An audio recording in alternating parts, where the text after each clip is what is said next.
joined us. Would you mind just switching on camera and microphone to make sure it's working?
start, I'd like us to confirm which committee members are here. Thank you, Chair. I can confirm that we have Councillor William Armitage, Councillor Pat Ancliffe, yourself, Councillor Jane Barry, who's chairing the meeting today, Councillor Andrew Cooper, Councillor Mark Foster, Councillor Roger Hall, Carol Huckabee, Mo Potts, Alan Powell, Jackie Ridgway, Kathy Rouse, and Ross Shipman. We also have Councillor Anne Holmes, who's in attendance at the meeting today, and Councillor Pam Windley. And we also have Councillor Alex Dale, who will be speaking on the first application, and we expect Councillor Cupid, who will be speaking on the third application. And just to let you know, the officers present are Adrian Kirkham, the planning manager, Jim Fieldsend, solicitor to the council, and then we have Alan Marr, clerk to the committee, along with Damon Stanton, Martin Derbyshire, and myself, Amy Bryan, from the governance team, will be facilitating the meeting. Thank you. As you know, we have a protocol in place for the meeting in this virtual way, which I would now like the meeting facilitator to read out. Thank you, Chair. Just to remind members to keep their cameras on throughout the meeting and to behave as you would in the council chamber, following the rules of procedure and the virtual meeting standing orders. And please be mindful of your home surroundings and appear alone on camera. To indicate your wish to speak, please raise your hand or write speak in the chat function. Please keep your microphone off when you haven't been called to speak. When you do come to speak, please introduce yourself, making clear you're a councillor, giving your name and what ward you represent. Voting on the planning applications today will be done by roll call, so I will call your names in alphabetical order, and if you can put your microphone on and clearly indicate whether you're for, against, or whether you will be abstaining. That's it. Thank you, Chair. Thank you. The first item on today's agenda is apologies for absence. Have we received any in advance? Yes, Chair. Apologies have been received from Councillor Diana Ruff, who will be substituted by Councillor Pat Ancliffe.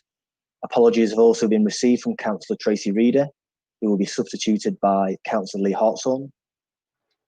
Finally, Councillor Roger Hall will substitute for Councillor Peter Elliott.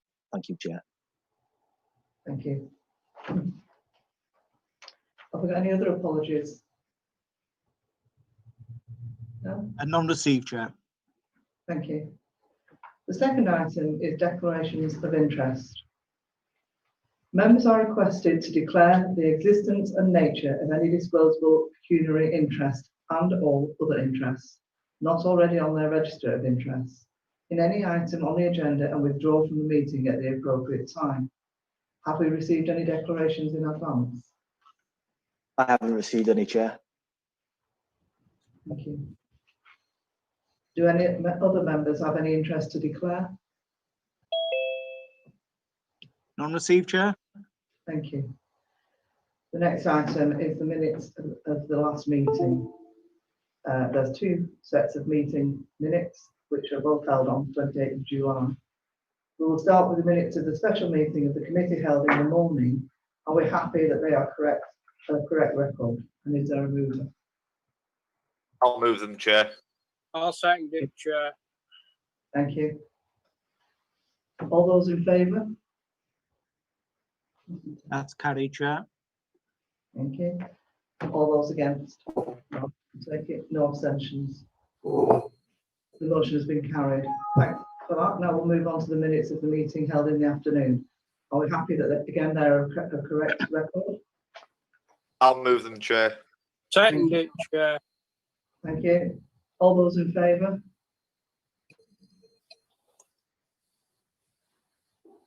Those against? And any abstentions? The motion has been carried. Thank you.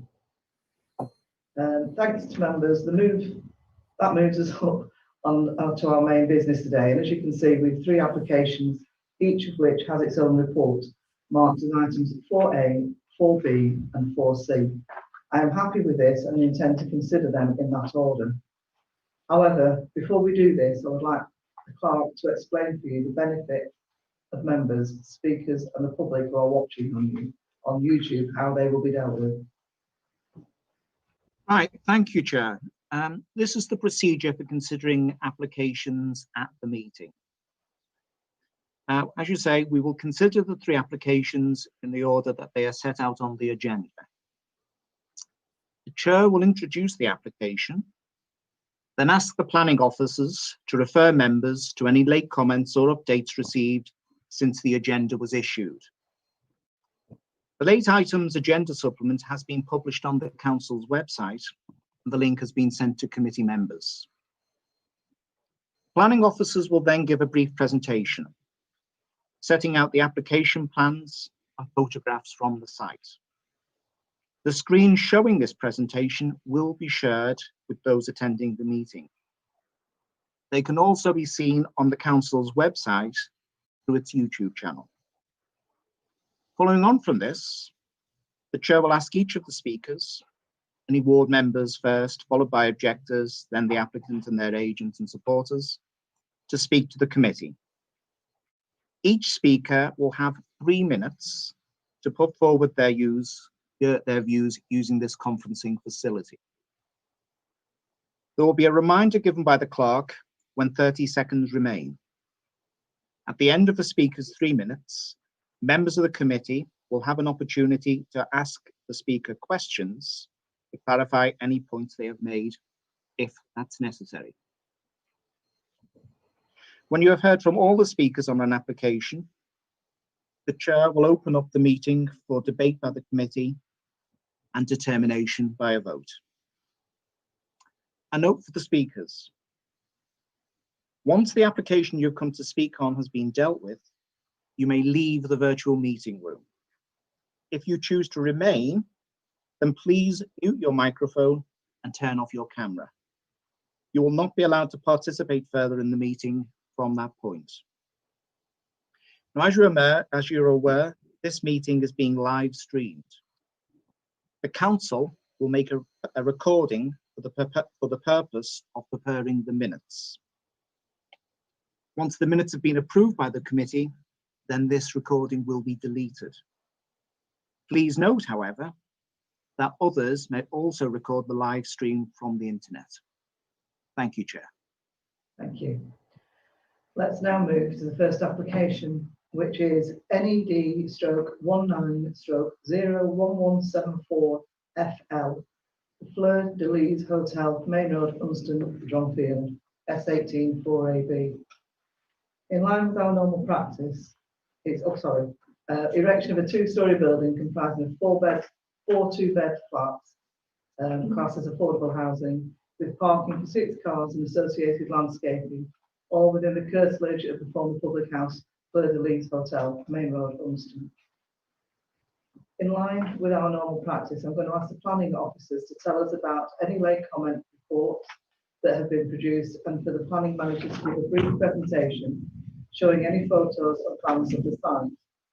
The meeting facilitator will share the presentation on screen. This means that I might find it difficult to see everyone, so please bear with me if you want to speak. Therefore, I will allow the officers to complete their presentation and ask members to reserve any points of order or questions about the process until the end. There'll be plenty of time for you to ask your questions later on. Okay? Can I ask the planning officers, planning manager to speak now, please? Thank you, Chair. If Amy is able to share the presentation on the screen, please.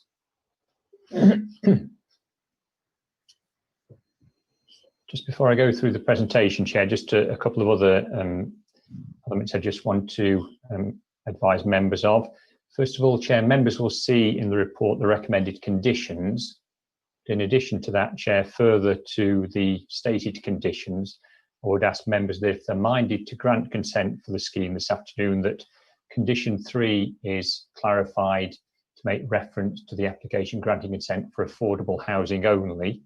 And also, Chair, that an additional condition relating to boundary treatments and the provision and maintenance of the proposed bin store are also added on to the conditions should, as I say, approval be granted. And also, Chair, as is customary, to allow myself under delegated powers to make any other minor changes in drafting that may be considered appropriate prior to the issuing of the notice.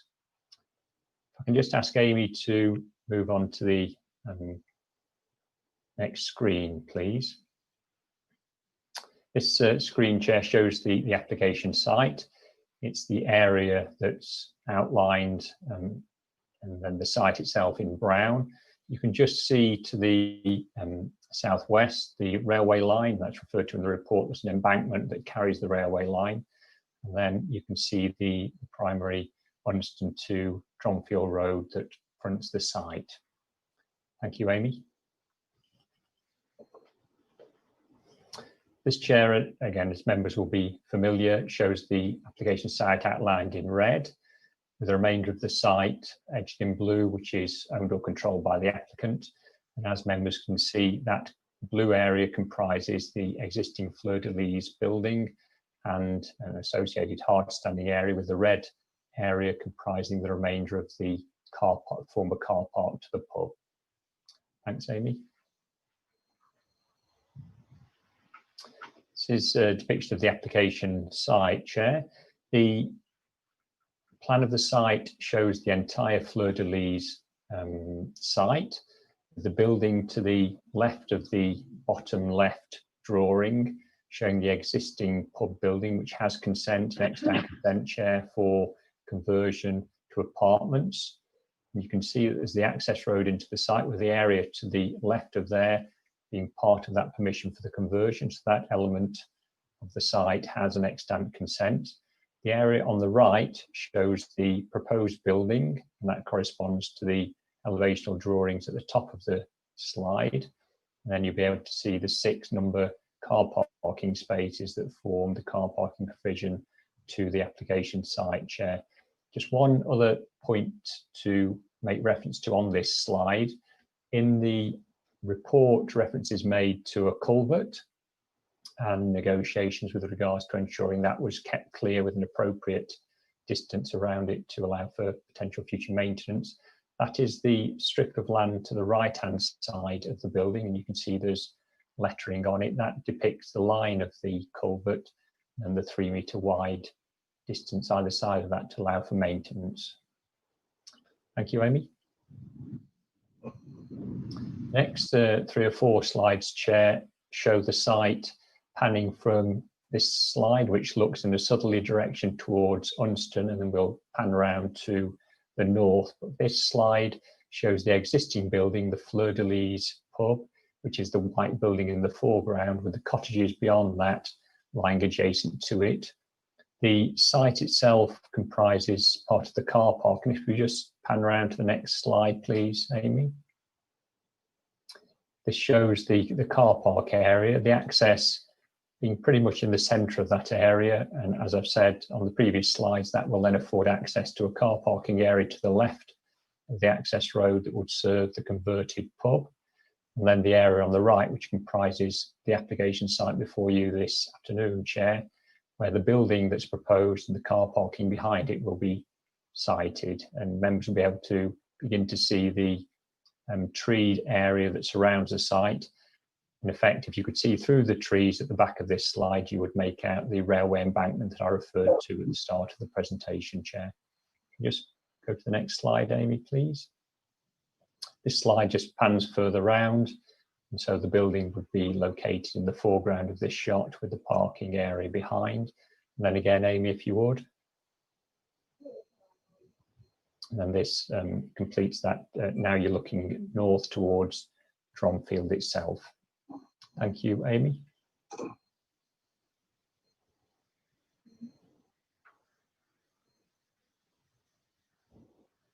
The next 3 slides, I think, Chair, are taken from the position of the access into the site. So this again is taken from that point looking in a southerly direction towards Unston. You can see the existing pub building, the white building in the foreground. If you can go to the next one, Amy, please. This slide shows the property that lies directly opposite the site. And then again, Amy, if you could just... And then finally, Chair, this is a shot from the site access point in a northerly direction towards Dronfield. That completes the presentation and my comments in introduction to this application, Chair. Thank you. Thank you for that. I'm now going to invite the speakers to speak. As the clerk explained, they will each have 3 minutes to get over their points. They will be informed when 30 seconds remain. As members, you can ask them to clarify any matters that have been raised, but remember your questions should only relate to the points in which they've already made. If the technology fails us, we have asked them to send us in advance a written statement of their comments, and these have been included in the late comments report pack. I would now like to ask the first speaker who is speaking to object on this application. Can you confirm that this is your name and that you understand the process? It's Councillor Alex Dale. I'm afraid Alex, to apologise, Councillor Dale is here. Yeah, thank you, Chair. I'm heard you loud and clear. Thank you. Are we ready to start the timer or speak? And you'll have 3 minutes, Councillor Dale. Okay. Thank you, Chair, for the opportunity to speak. As the report makes clear, I've called in the application so that the committee can consider the implications of the proposed development on the green belt, on parking and on flooding issues in this location. It's worth making clear, though, at the outset that it was several months ago that I called this application in, and it's fair to say that things have moved on a bit since then. And particularly amendments have been made, particularly in response to the concerns of the flooding authority, which may change the position slightly to the time at which I called the application in. As the report states, the proposed location of the 4 2-bed flats is just outside of the settlement development limit and is therefore within the green belt. The report highlights that the site is the former car park of the Fleur de Lis pub and could therefore be considered previously developed land. And given that national and local planning policy also permits development of previously used land in the green belt, where it's contributing to meeting an affordable housing need and is not causing significant harm to the openness of the green belt, then I can appreciate that some committee members may be minded to find the proposal to be acceptable. In terms of the flood risk and the impact on the pre-existing flooding issues at this location, again, at the time I called the application in, the County Council as lead flooding authority had objected on the grounds that the proposed building would not provide the 3-metre distance they required to access the culvert at the top end of the site. This was the primary cause of the repeated flooding that Unston experienced between September and November last year. And I note that the scheme has been redesigned sufficiently to provide that 3-metre access, and sufficiently so that the flooding authority has withdrawn its objection. Once again, I appreciate that this may lead the committee to feel that the development is more acceptable than it perhaps was a few months ago. I do take issue, however, with paragraph 7.33 of the report, which suggests that the applicant could not be held accountable for any impact on flooding issues in the area. I think it's fair to say that should the development works interrupt or disturb the culvert, then I believe it should be made clear to the applicant that there is a responsibility there to remedy any issues. And as the culvert partly passes under the land of the applicant, I understand there may be a responsibility for remedying any future blockages that occur, and clarity should be sought from the flood authority on this matter. Just turning quickly to the issue of parking, which I would say is my chief concern. The total proposed parking for both the redevelopment of the pub site and this proposed development is only 15 spaces. We know that there are parking issues in Unston in roads such as Church Street, and I feel very strongly that the parking is completely insufficient to deal with the demands that these 2 developments are likely to have. It's 3 minutes. Okay, thank you, Chair. Thank you, Councillor Dale. Have any members got any questions about the points in which the speaker has made their presentation? That has no, from what I can see from the people on the screen. I can't see anyone indicating, Chair. Have we've Oh, got no. Councillor Hall, Chair. Oh, sorry, Councillor Hall. Yeah, I just wanted to ask Councillor Dale about the flooding issues. I know there's been quite a few issues recently, well, over the last few years, and adding property there in a location where it is the prime location for the flooding. Does he feel that the flood issues have been rectified sufficiently before we're planning granted to limit any problems with any future development there, please? So thank you, Councillor Hall. I would say that the flooding issues at that location are better understood than they were before. So there were 3 instances of flooding between September and November there last year, and effectively the primary cause, as I see it, is that the fields behind the railway, behind this site, almost act as a funnel, and all of the water, surface water, comes down through a culvert that goes underneath the railway embankment, and it comes out at the top end of that pub car park, where there's sort of an open mouth that then takes that water down a culvert that's quite deep. It's quite deep under land, and it's quite a wide culvert that then passes down that sort of line that's on the proposed site, under the main road, under the property of the landowner opposite, and down out towards the river.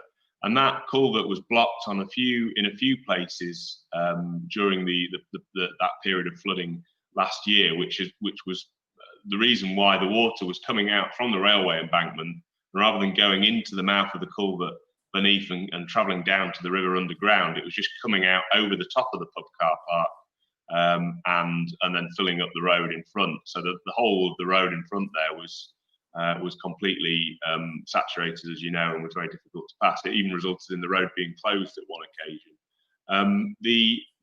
As I say, the culvert is better known now. I think between Yorkshire Water and the county authority, there was a bit of a degree of not being aware that it was there, because I believe it's quite an old piece of apparatus that wasn't on recent flooding maps. So the fact that they are aware of it now is a good sign.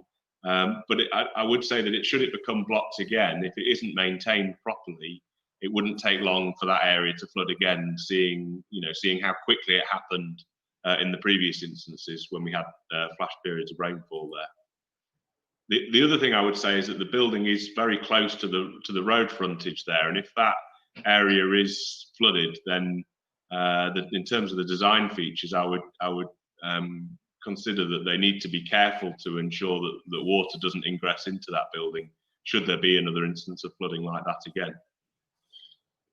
Thank you. Councillor Armitage? Thank you, Chair. It's really to do with the flooding, bearing in mind that the Flood Authority are redefining a lot of these things.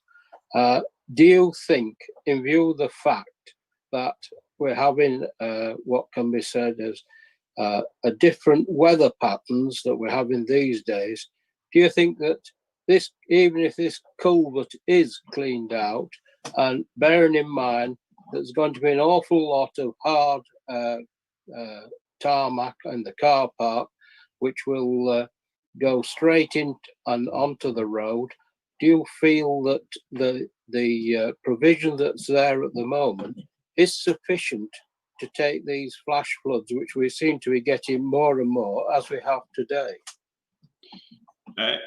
Very difficult question. I would say that the culvert was a primary cause of the flooding, as I understand it from the last occasion. In terms of the impact on surface water flooding, it's difficult to establish whether a building on that site, it is currently a car park, so it's non-permeable anyway. So a building on that site, it's difficult to say whether it would contribute more to surface water, sort of, or lack of permeability there on that site. But it's very difficult to answer. But I would say that I think particularly the residents who have experienced flooding in Unstone over the past few months before Christmas are particularly concerned about how this might impact on. I appreciate the Flood Authority have satisfied themselves, and I'm pleased to see that the development has been moved to accommodate that 3 metre strip. But I particularly was concerned about paragraph 7.33 because it almost suggests that the developer should have no sort of consideration or responsibility of these issues, and I really do think that they should. I'm not saying that it's a blocker completely to any development on this site. It's just a consideration that needs to be very carefully thought through. But there's still, would you agree that there's still a risk there?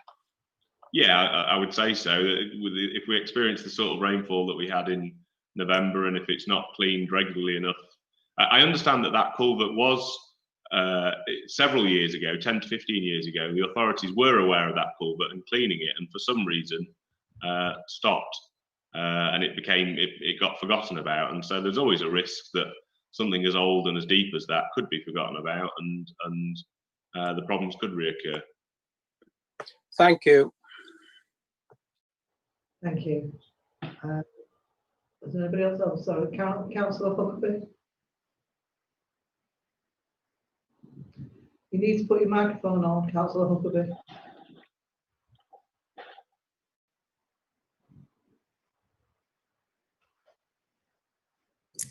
You okay?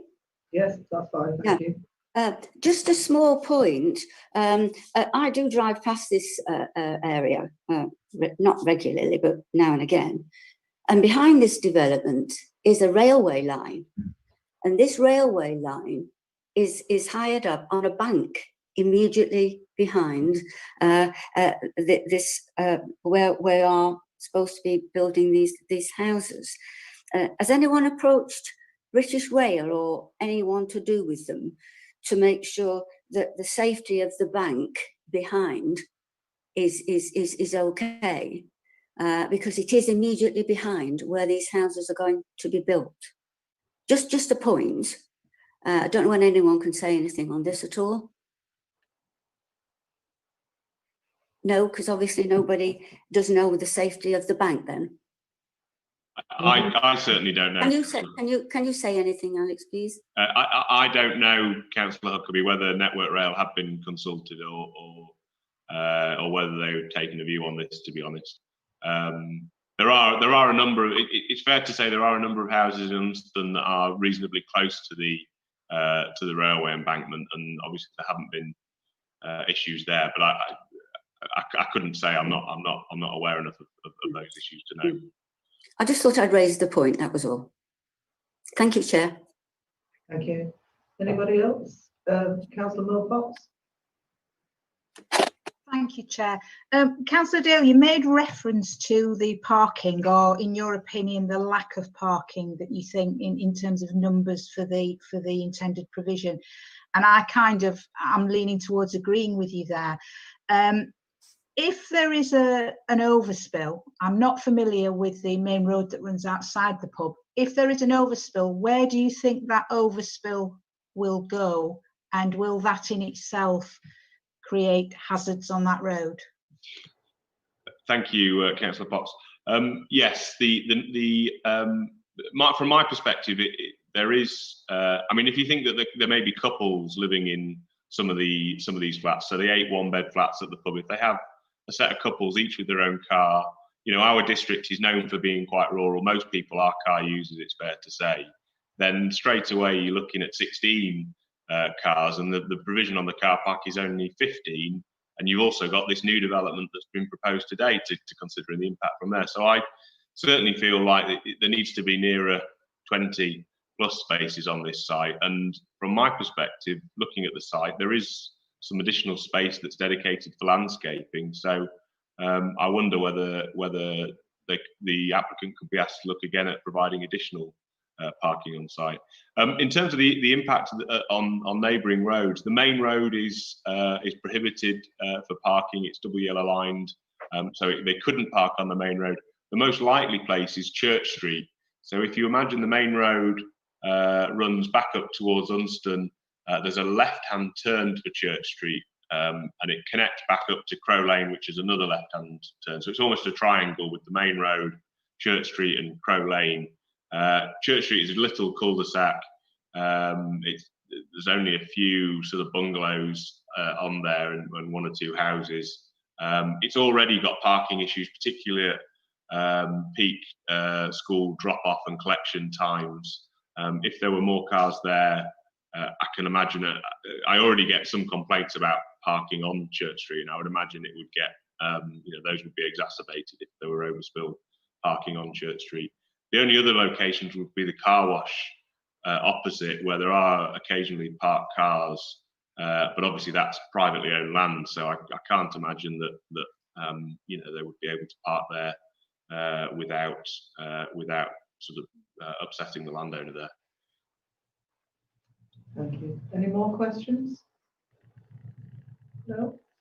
Thank you, Councillor Dale. Thank you. We have nobody to speak in support. And we've got, there's no agent for that, no applicant. Thank you for your questions that you've had. Now, colleagues, I'd like to take the opportunity to put the questions to the planning manager and other officers about the application. I would like to keep this part of our proceedings focused on getting clarity about any points that you're not sure of. Once we have done this, we can then have our discussion about the application based on all we've heard and read. For that reason, members, I would be grateful if you could not move any motions at this stage. Let's wait until we've had all have the chance to make our assessment. Again, the same rules apply. Please mute your mics unless you want to speak. Members, have you any questions for the planning manager and officers? Those want to ask, please indicate. Councillor Pat Ancliffe. Yes. Can I come back to 7.33, and it says Derbyshire County Council flood team have not objected to the proposal, and a drainage strategy can be secured by a condition. What strategy is that, Adrian? Just in terms of the issue of the drainage, Chair, members will note that Condition 8 requires a scheme for the provision of surface and foul water to the disposal of surface and foul water to be submitted to the council prior to the development proceeding. So an officer opinion, Chair, on that matter would be that that would address any issues around surface water per se. The point that Councillor Dale made when he spoke to members, Chair, about the maintenance of the culvert and paragraph 733, my view, Chair, would be if members were otherwise content with the scheme but were concerned about future maintenance of that culvert, I believe that a note attached to any permission would bring the requirement to maintain that, I presume in consultation in conjunction with the County Council and the flood team. I think that would address that matter too, Chair. Thank you. Thank you, Councillor. Excuse me. Councillor Ross Shipman. Thank you. Thank you, Chair. I just wondered if you could clear this up for me, Adrian, and tell me what you thought about it. On one of the objections that DCC did put in, the flooding team at DCC, was that no part of the proposed development shall be constructed within 3 to 8 metres of any ordinary watercourse and a minimum of 3 metres for a culverted watercourse. Now, the way I read that is that it's 3 metres if there's no previous flooding issues in that area, and you should be looking at actually 8 metres if, in this instance, there's flooding right outside on the road next to the proposed development.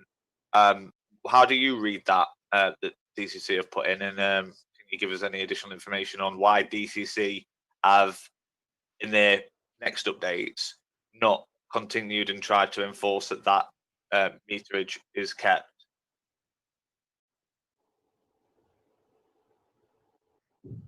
Apologies, Chair. As far as I read it, Chair, the issue around the culvert is the matter with regards to the 3 metre distance, which is why, further to the scheme being amended, the flood team have said that the 3 metre distance and the maintenance provision around the culvert at 3 metres is acceptable, and that's where we've taken their view on the revised scheme, and we've taken their no objections to the scheme on its face in regards to the scheme as designed.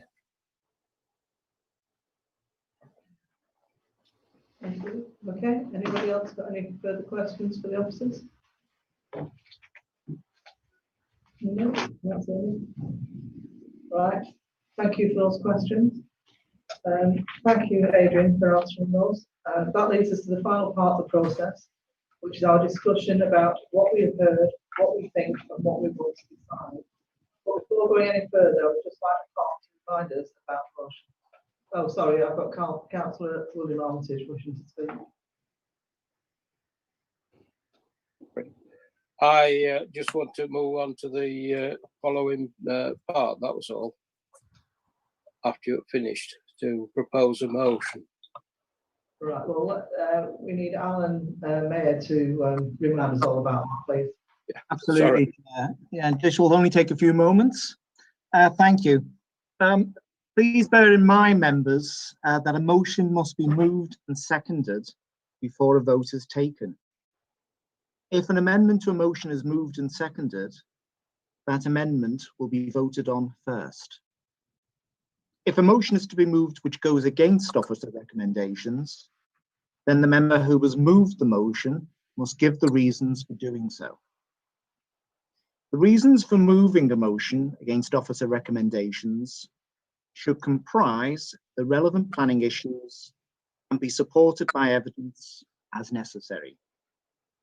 If a motion to reject officer recommendations fails, or in other words, this is not passed, that doesn't mean that the recommendations are automatically approved.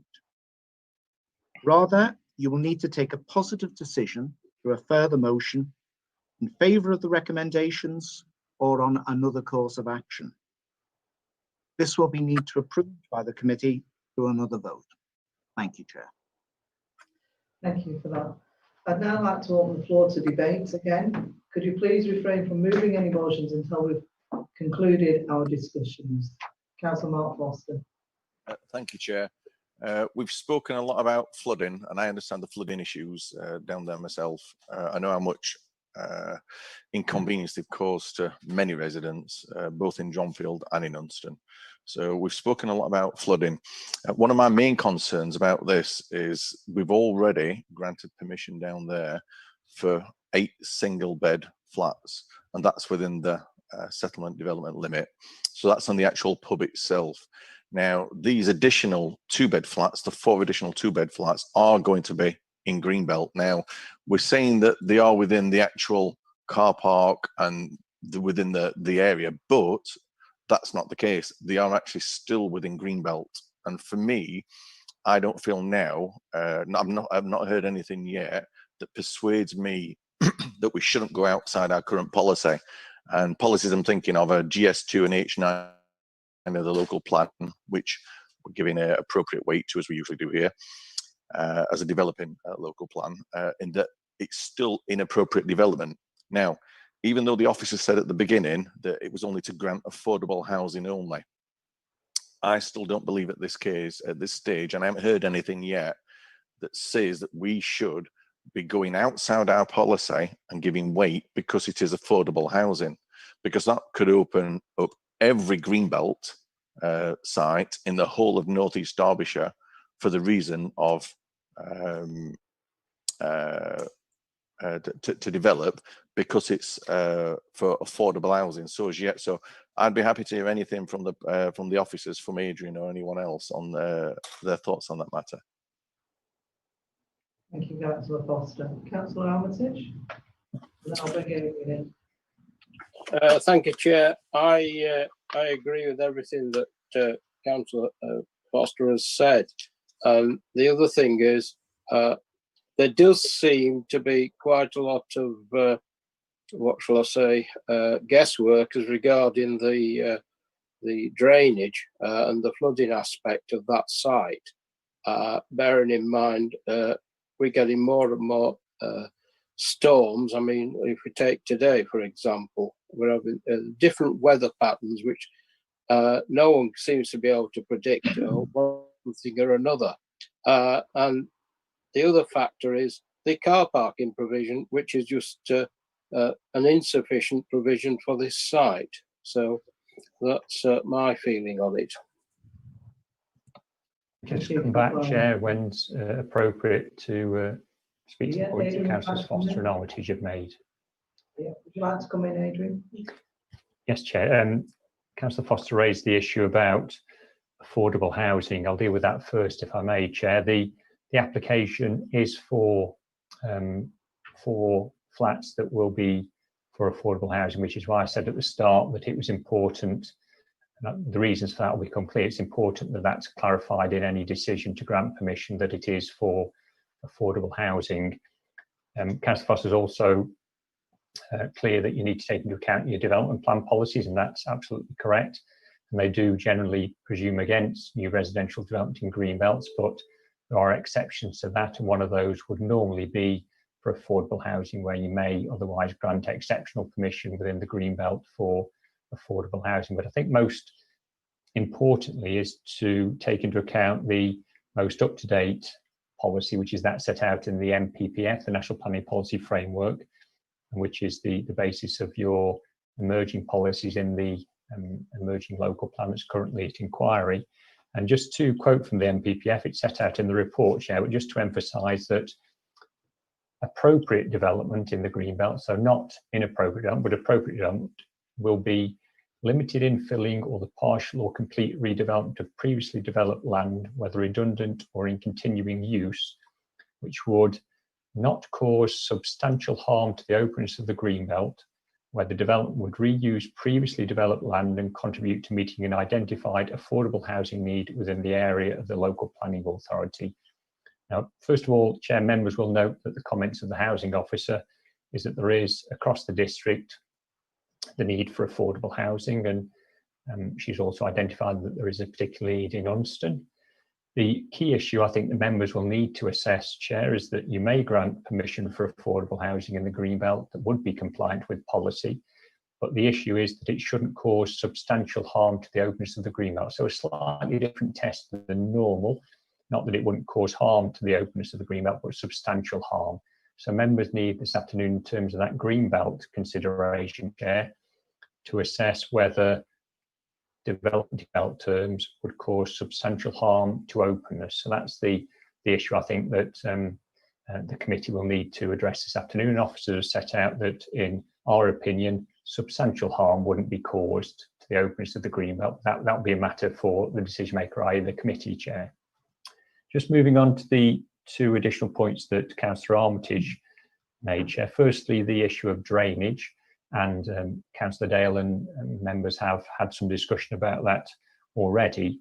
But I think from an officer point of view, it's important to remember that the site is currently tarmacked, so there will be runoff from the site should it rain, whether it be in normal events or extraordinary events or other rainfall events, whatever they may be, and that the provision of a building on that site shouldn't affect that current situation.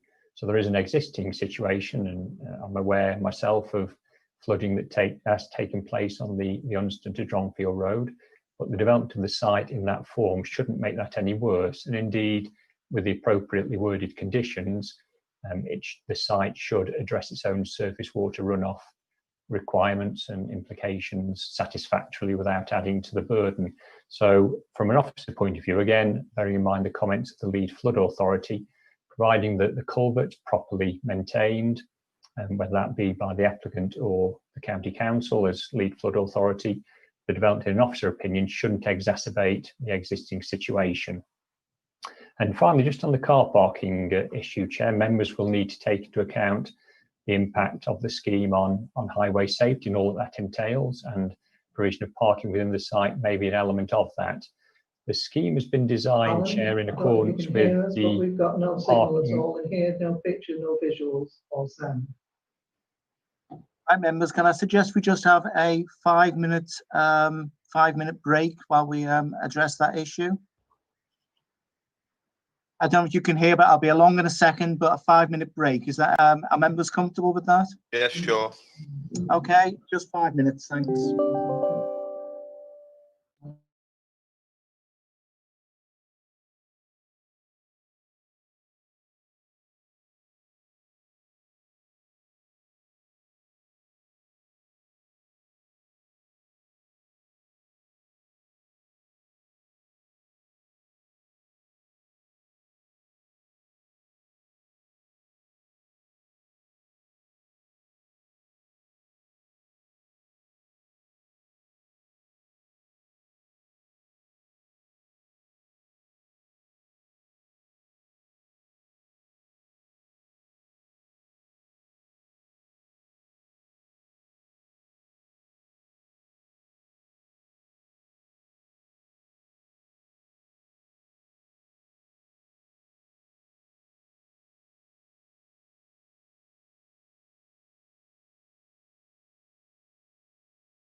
Yeah, ready when you are, Chair. Right, thank you very much. Sorry about that. I just hang on, Councillor Hall and Councillor Foster are not yet. Councillor Foster's back. Councillor Hall. Yeah. No. Some people have that. Yeah. Do you want to just give them another minute, Chair? Yeah, while we're waiting a couple more minutes for people to come back, Adrian, I'm sorry to say we missed what you were saying in relation to Councillor Armitage's questions. So if you could start back from where that was, please, that would be grateful for us in the chamber. Do my very best, Chair, to recall what I said. Thank you. Have we got everybody back, Alan? Councillor Hall's now back in. Okay, if we can start again then, please, Adrian. If I could have you. Taking it, Chair, that you heard everything that I'd said about the affordable housing and the issue in relation to Greenbelt. Yes, you just started to talk about Councillor Armitage's questions when we lost you. There was two issues that Councillor Armitage had specifically raised, Chair. The first is in relation to drainage and the second was car parking. I'll take drainage first. Hopefully this is what I said. The issue about drainage is one that you've heard quite a bit about from Councillor Dale and then discussion by the members. And from an officer point of view, noting that the site is currently tarmacked, officers would take the view that there's significant runoff from that surface in any rain event, whether that be exceptional or ordinary.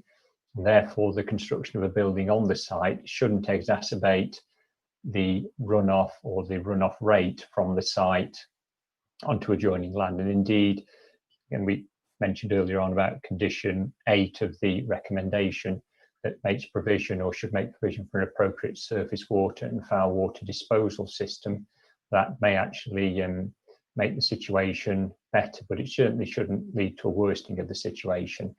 And then the addition of a note to ensure that the culvert that runs along the northwestern edge of the site is maintained, a note to ensure that the owner's responsibility in relation to the culvert being attached to any permission, again, Chair, should mean that the drainage situation affected by this development shouldn't be made any worse. At least that would be an officer opinion based on the advice that we've received from the Lead Flood Authority.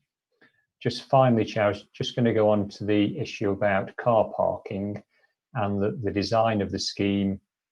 Both this and the previously approved conversion are based on the standards set out in the development plan, which require, in relation to single bed properties, 1 space per unit, and those in the existing pub building would be 1 bed units. And then for 2-bedroom units, 1.5 spaces per unit, and that is how this scheme has been devised. So the 4 units and the 6 spaces would be in accordance with that. Ultimately, Chair, members will need to assess whether they believe that level of car parking, the level of activity to and from the site, would be acceptable in highway safety terms, and whether, particularly in relation to parking, that would have an impact, adverse or otherwise, on highway safety.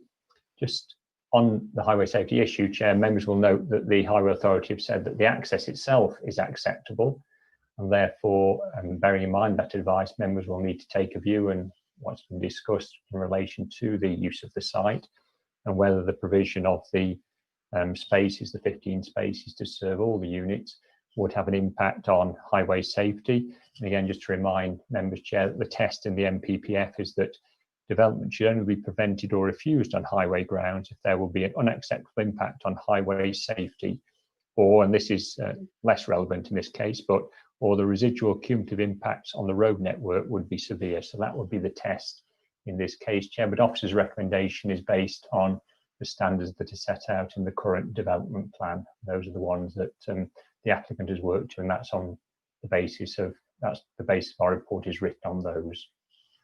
Thank you, Adrian. Can I bring in Councillor Armitage, please? Thank you, Chair. It's just to pick up on what Adrian said about the surface water.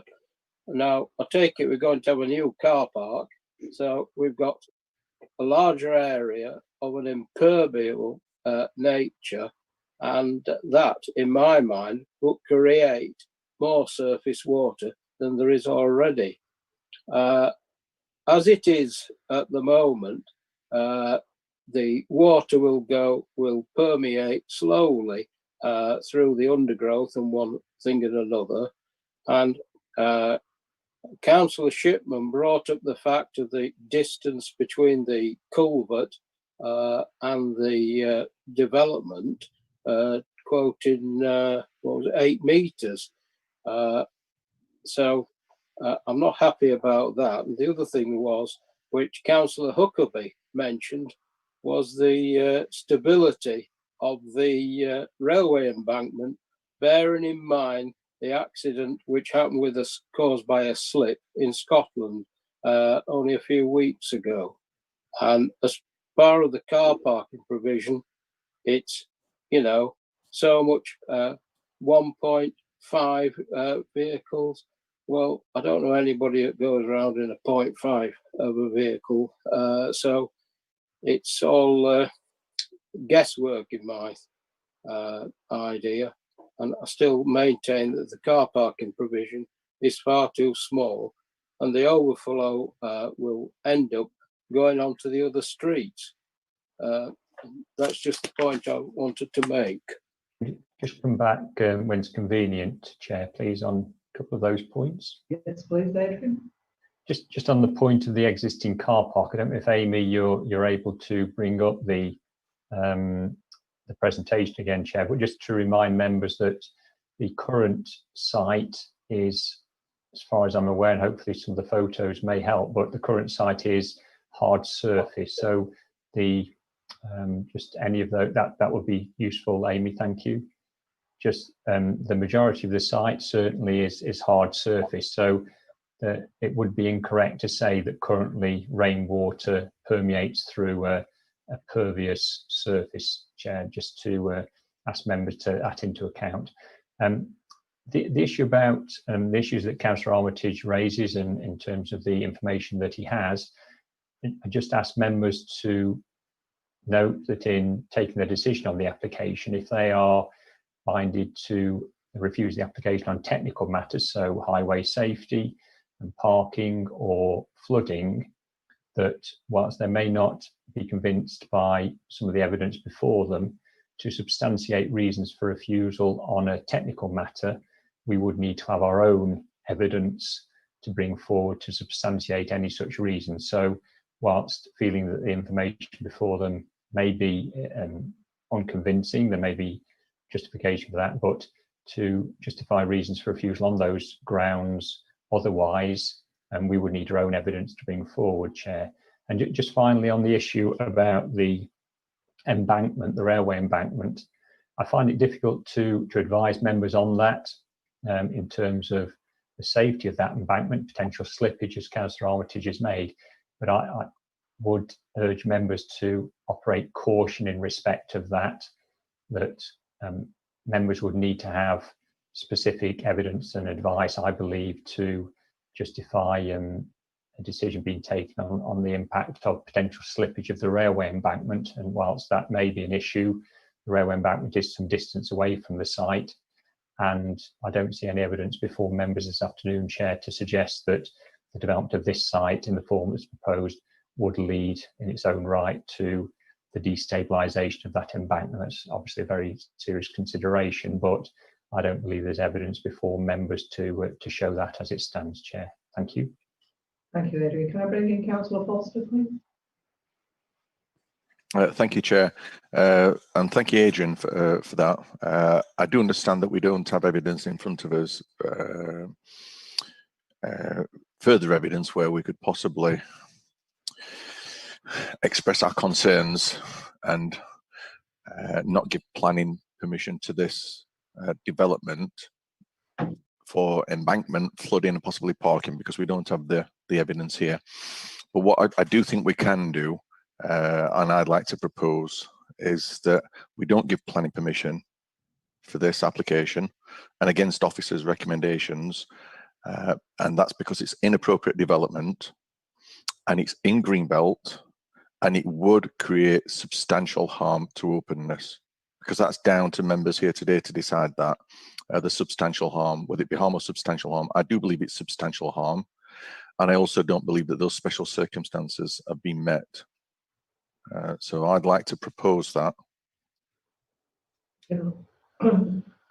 We're not quite onto that bit yet, but thank you for that. Councillor Armitage, are you talking against something else, or is it to second Councillor Foster's motion? Yeah, I'll second that. Just if I may, Chair, just to make a comment on to Councillor Foster's motion, if I may, whenever is appropriate, Chair. Well, I don't think there's anybody else wanting to speak at the moment. Adrian, so if you'd like, oh, sorry, Councillor Ross Shipman indicated to speak. Thank you, Chair. It saddens me actually that the affordable housing applications we get into this council all seem to be inappropriate, or shoving the housing in, you know, what essentially is a flooded area. I do come back to what DCC said about this culvert and the distance it should be from the culvert. Because, like I said earlier, if this is a site that we obviously know floods, then we have to take that evidence, which we know floods because it's evidence, and use it in determining this application. I think that we should be enforcing a larger distance between the culvert and the property itself. Putting a building on there will almost definitely add towards the flooding issues. It's a car park that's got vegetation all over it. That will help mitigate the runoff onto the road outside. And I think we just need to use the words that DCC have used themselves in their original objection, and actually, you know, that they're saying that the distance should be between 3 and 8 meters from the culvert. This is the very minimum. This is the minimum, and I don't think that us as a planning authority should be granting approval to this application. And I do agree with Councillor Foster and Councillor Armitage that we need to reject this and use the reasons that I've said and Councillor Foster said. Thank you. Thank you, Councillor Shipman. Adrian, would you like to come in? Yeah, just to speak to Councillor Foster's motion, if I may, Chair. Note exactly what Councillor Foster's saying. He's saying that the application is unacceptable and inappropriate development, as the development would cause substantial harm to the Greenbelt. I just wanted to ask Councillor Foster if that's by reason of the building's size, massing, location, position, anything in terms of specifics that if members are minded to refuse the application, he would like officers to add to that decision to refuse the application in terms of the specifics. As I say, I just wonder whether it's because of the building's location, its sizing, or there's anything else. Yeah, mainly location, Adrian, because it's in the Greenbelt, and that is Greenbelt there. I understand, to cover the other issue, about how much affordable housing we need, but we've already got just next door there for that area, we've got 8 separate dwellings. There's already planning permission given for 8 separate dwellings next door within those development limits. So this for me is one step too far. So for me, I think it's location. Thank you, Adrian.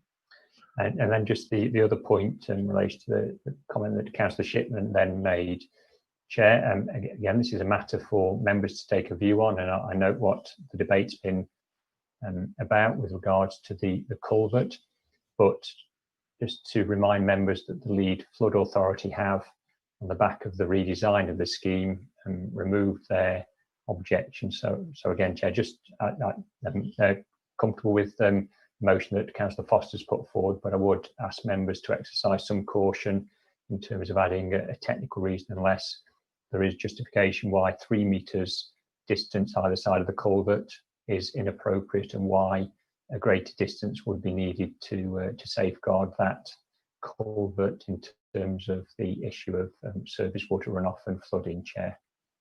Thank you, Adrian. Councillor Shipman? Yeah, just to tag on to what the debate with Councillor Foster, the location's bad because it's the building itself's right up against the road. So if you're driving by, the openness is no longer open anymore. It looks like there's a building right next to the road, and I think that should be used as part of the argument. In terms of the culvert, DCC have not objected purely because they have hit the minimum requirement, not because they are. It's not. They've not mentioned anything else about it. It's just that if you look at the conversation back and forth in the email transaction, they just say with the updated plan, they don't object to this proposal. They don't say, well, we now in agreement with the fact that it's 3 meters. They've just hit a minimum. So DCC can't really object as long as a minimum. It's up to us as a planning authority to take what rules they would apply and why they apply them into our decision making. And I don't think that, given we know it's a flooding hotspot, we don't even know if DCC have seen the previous stuff that's happened there. But given we know as a planning authority that is a flooding hotspot in Onston, then I think we should actually apply that to our decision making in this case. Councillor Armitage? Yeah, if I could just come in with the fact that if you look at the photograph from the road to the actual site, the height of the curb is only maybe 2 inches, I would think. And as a result, there will be runoff from the road, which will also go onto the site. And where that's going, I just don't know. It'll just exacerbate the situation altogether. Councillor Foster?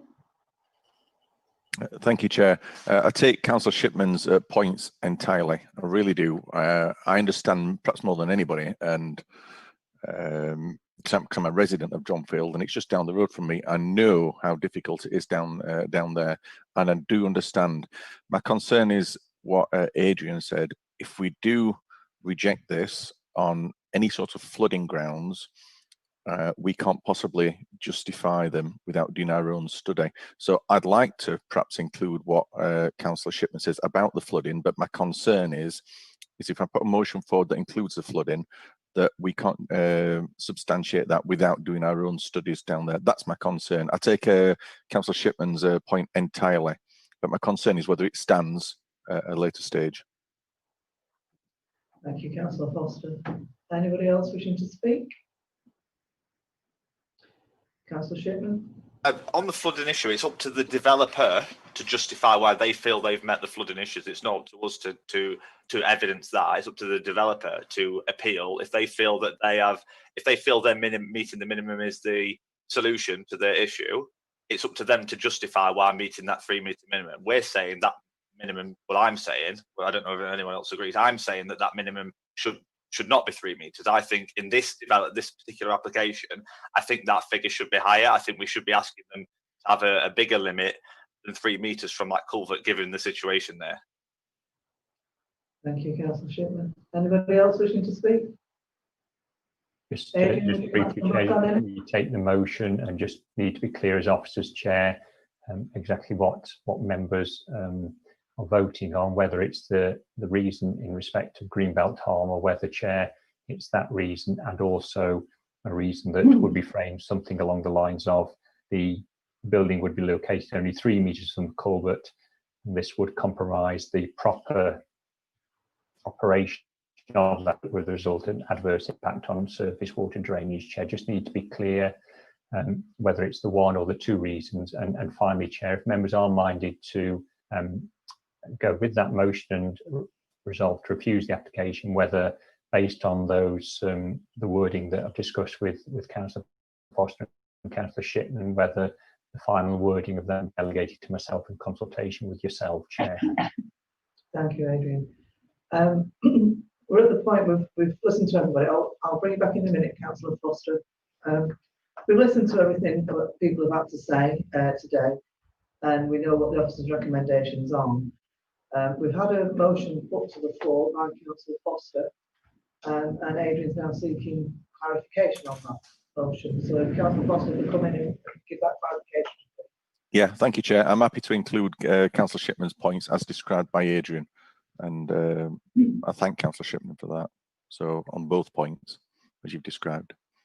So I'll propose that motion. Have I got a second for that, please? I take that as basically the same recommendation, which is just being, or rather the same motion, which is just being slightly sort of elaborated on, if that essentially is. Sorry, Alan, I couldn't hear a word you said then at all. Sorry. That this is essentially the same motion, which is the one which was seconded with just some slight clarification points.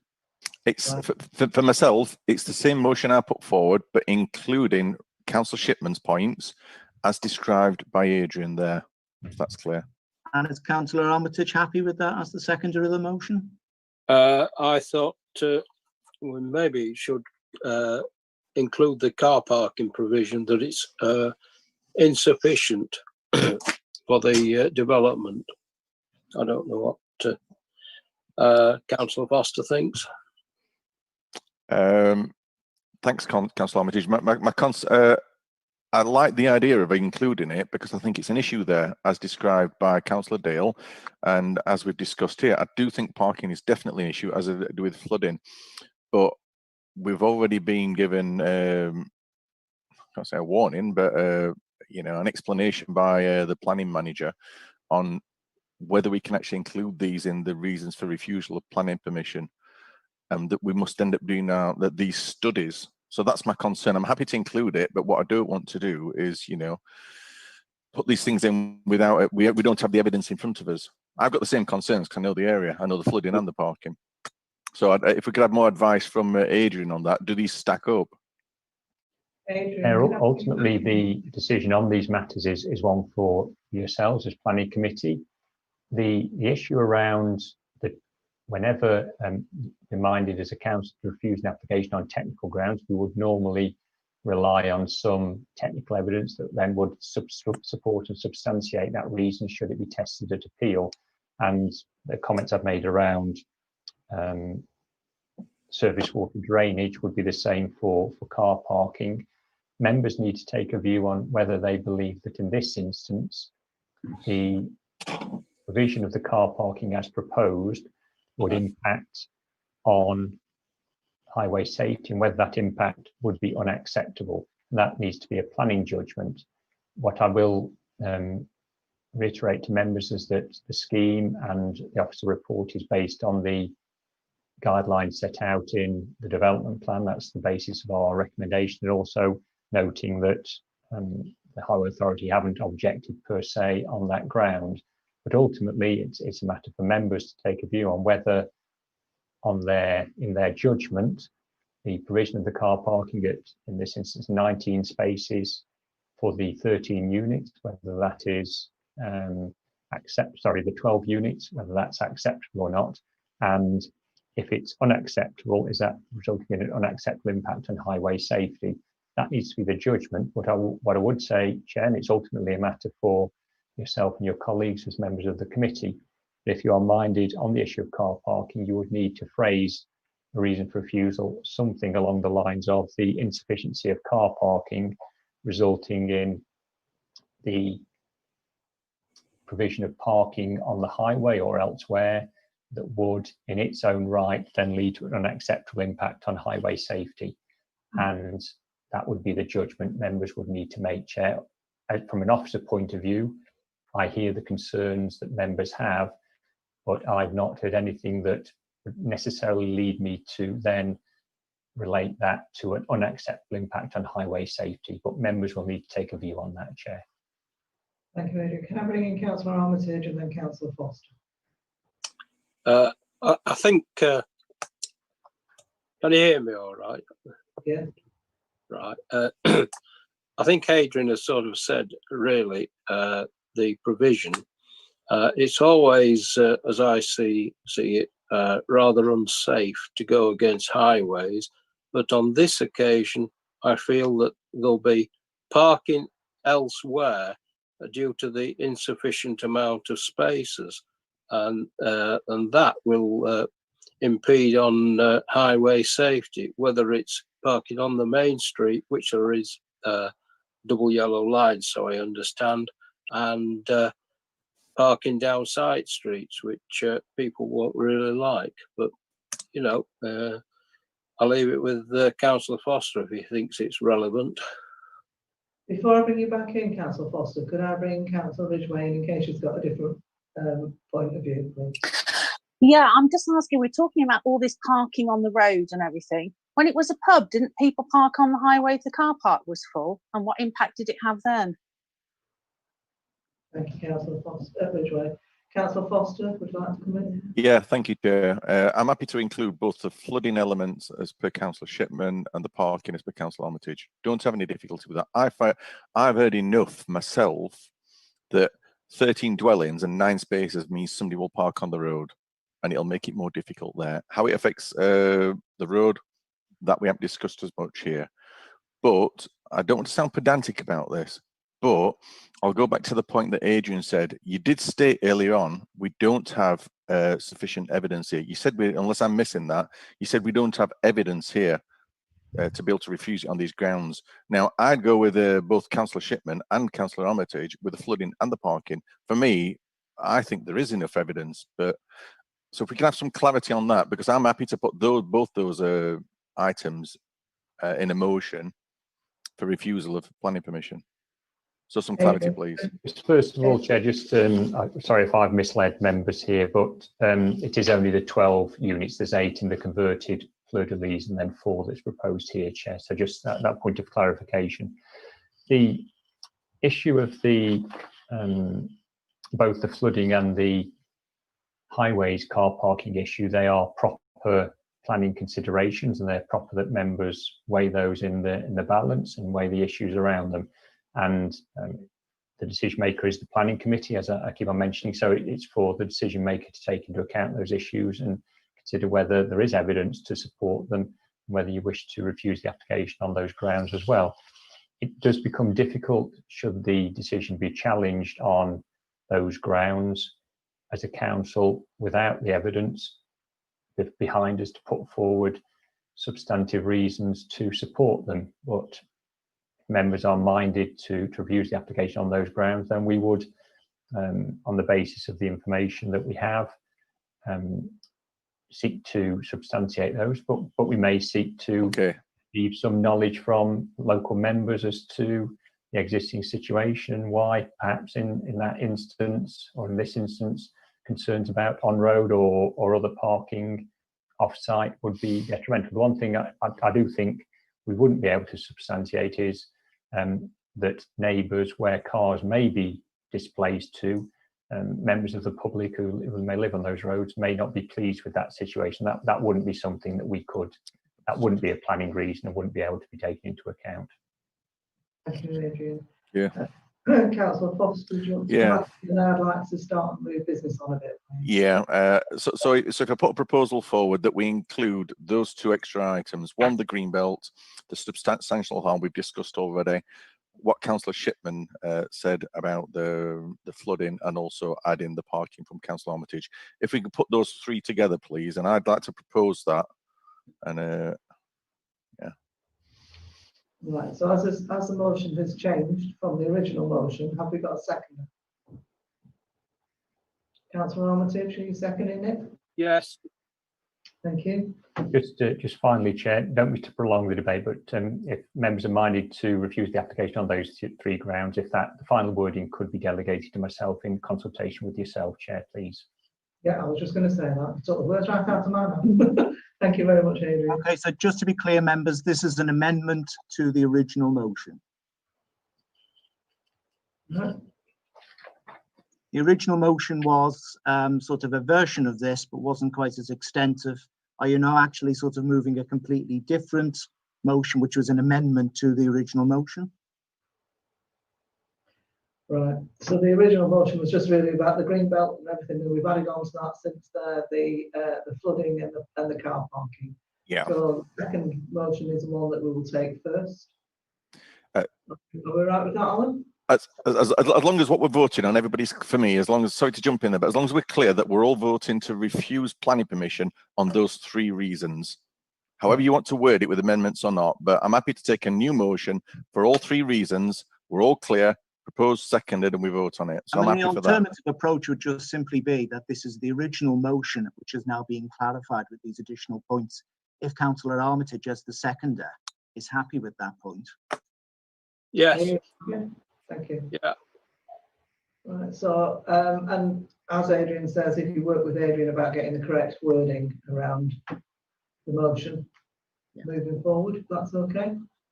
So as I understand it, Chair, the motion then is to refuse planning permission contrary to officer recommendations, essentially on the reasons actually discussed, because its location in the green belt, substantial harm to openness, and then with the actual references to the flooding issues and parking also actually included in the final wording to be determined by the planning manager in consultation with yourself. Is that the essence of it? Yes. Okay. Right. Thank Again, you. are you comfortable with that, Adrian? Yes, Is that that's captured for fine. you? Fine. Now, just in terms of the car park, it would be the impact of the car parking then on highway safety. So we word that as part of the reason. So the impact of Yeah, parking the on lack of car safety. parking provision is Yeah. subsequent impact on highway safety. Thank you. So I'll now move to the vote. As I explained earlier, we'll do this through a roll call. Okay. Yes, thank you, Chair. So I'll read out everyone's names. If you can just switch on your microphone and clearly indicate whether you're for, against or abstaining. So Councillor Antcliffe. For. Councillor Armitage. For. Councillor Barry. Against. Councillor Cooper. Against. Councillor Foster. For. Councillor Hall. For. Councillor Hartshorn. Against. Councillor Huckabee. Councillor Huckabee, you're muted. Against. Councillor Potts.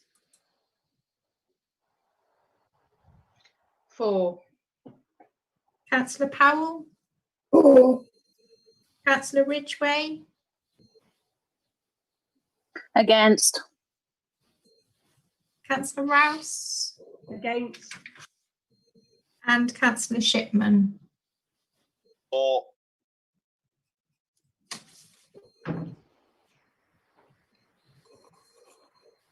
Right, can I ask the clerk to inform us of the outcome, please? Just in terms of that, have all members voted though? Was anyone abstaining? Oh, it's not it. No, Yes. everyone voted. Okay. You'd like to give us the outcome? I make that 7 votes for, Chair. And 6 votes against. Alan, can you confirm?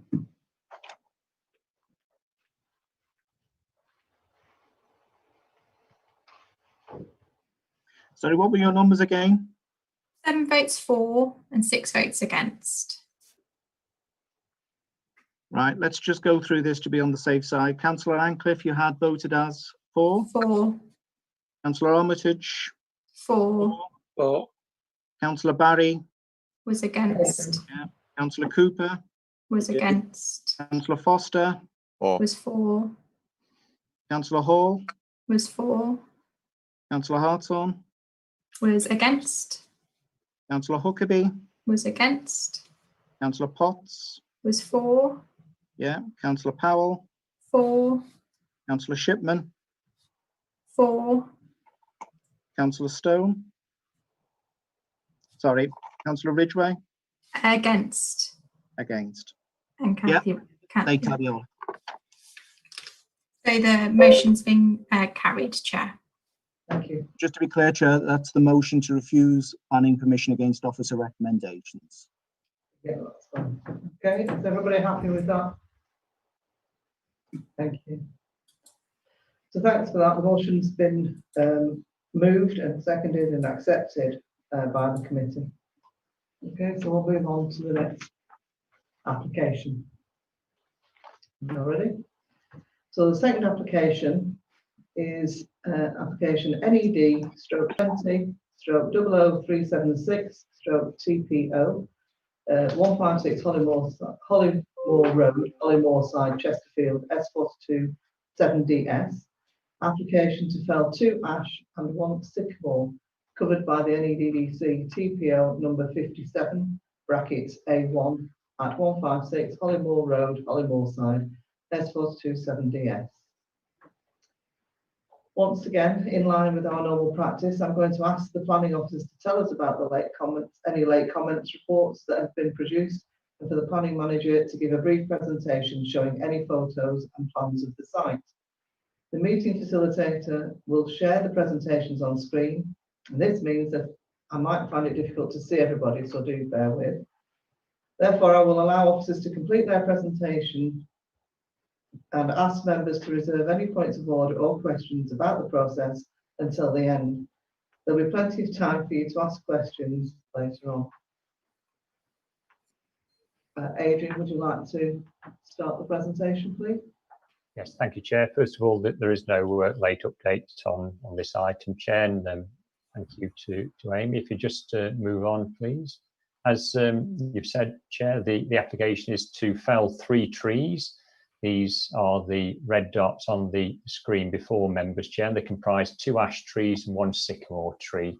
They do occupy a site just one side of an existing stream cum culvert, and the applicant states that 2 of the trees are suffering significantly from ash dieback, and the other tree, because of the proximity of the water course, it's having a destabilizing effect on the root systems of the tree, Chair. Just go on to the next slide, please, Amy. The 3 dots, Chair, do identify the trees and within the area TPO. Members will see on the screen to the above the site, and I think it is to the north of the site, across the other side of the culvert, there was previously a large garden. That garden has planning consent for a dwelling that's currently being constructed, and it's partly as a result of the dwelling there and the concern about the health and safety of the trees that the application has been made to the council, Chair. The applicant's own property is to the south of the trees, and it forms part of quite a significant garden area that is owned and maintained by the applicant. Thank you, Amy. The next slide is pretty similar to the others, but is a closer in shot, and it does identify, Chair, just to the south of the T2, T3, the existence of a building, and we'll see some photographs of that in a second. And finally, Amy, just another plan.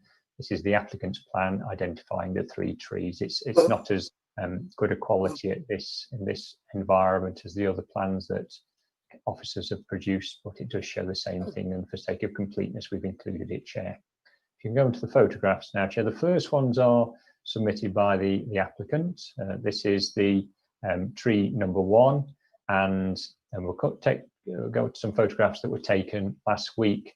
So I know that the trees generally should have been in full leaf then, but you can see T1, which is not the tree that's overhanging the highway, but the tree next to that. It is suffering significant deterioration in the crown with very limited leaf cover. Thanks, Amy. Now moving on to tree 2, which is the sycamore tree. This is the base of that tree, and it does show the watercourse to the left-hand side, and you can see how the watercourse is impacting on the root system, such that the applicant is concerned about the potential impact of the tree and its impact on the new house that's being built just the other side of the watercourse. Thanks, Amy. And this is also T2, Chair. The building on the left is the building I've just referred to. This is looking in the other direction, and you can see the T2 there and how it's there's a lean towards the watercourse. Thank you. Thanks, Amy. Sorry. And finally, T3, this is the other ash tree, and you can see there that at the base of the tree, there is significant deterioration of the tree caused by, certainly in the opinion of the applicant and of officers who've inspected the tree, significant fungal infection. Thanks, Amy. And they come on to some photographs now which show that were taken last week that show the trees in slightly wider context. The I think it's T3, or no, T1, sorry, is the tree in the centre of the shot, which is under significant duress at the moment, as you can see by the lack of leaf cover. Thanks, Amy. This is the base of that tree, where you can just begin to see just a cavity at the bottom of that tree, which again, in the opinion of officers, is showing signs of ash dieback, regrettably. Thanks, Amy. And this shows T2 and T3. That's the building in the foreground, and the new house you can see behind. The tree on the right-hand side is the ash tree, and again, suffering significant duress at the moment. And then the sycamore tree in the centre, which is the one that is concerning in terms of its height and location, its potential impact on the new dwelling. Thanks, Amy. This is a wider shot showing the group of trees. The tree overhanging the road is not one of those subject to the application, but the tree in the centre is. The other two trees occupy a location beyond the tree in good leaf in the middle ground. And then just in front of that, you can see a small hornbeam tree, which is referred to in the officer report, which was a replacement tree granted previous to an application to remove a former tree. So that was a replacement tree planted back then, and it gives an indication of how a new tree may have an impact on the character of the area. No, that's fine, Amy, thank you. That's just a wider shot, similarly, Chair. Thanks, Amy. And then finally, just some photographs taken from the other side of the watercourse. You can just see on the very left of the photograph the new house. Then in the centre ground, through the trees, the building that's on the applicant's side of the watercourse, and there's the watercourse. And those are the two trees just on the left-hand side of the photograph, which are the two trees subject to the application. Thanks, Amy. And just a slightly different shot of that. And again, Amy, please. And then a slightly wider shot showing the group of trees. One tree in the centre right that's subject to the application, the other two trees just behind the coniferous tree that you can see there. And finally, Amy, please. And that's just a shot panning around towards the road, and you can see the T1, which is in the centre of that shot, with the limited leaf cover. Thank you, Chair. Thank you, Adrian. I'm now going to invite the speakers to speak. As the clerk has explained, they will each have 3 minutes to get over their points. They will be informed when 30 seconds remain. As members, you can ask them to clarify any matters that have been raised, but remember your question should only relate to the points which they have already made. As you know, we have also asked them to send us in advance written statement of their comments, or if the technology fails on us. These have been included in the late comments report pack.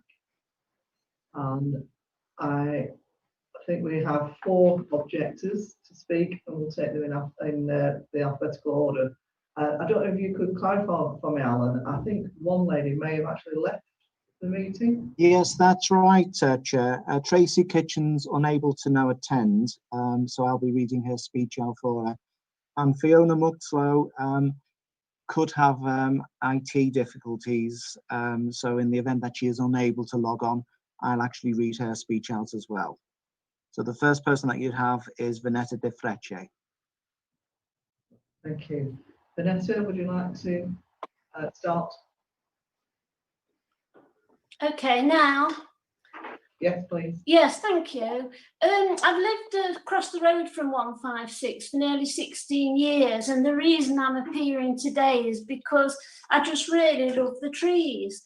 I've been drawn out at night time to listen to the owls in them, and I enjoy seeing the bird life in them in the daytime. The ash trees obviously are very important because of the dieback.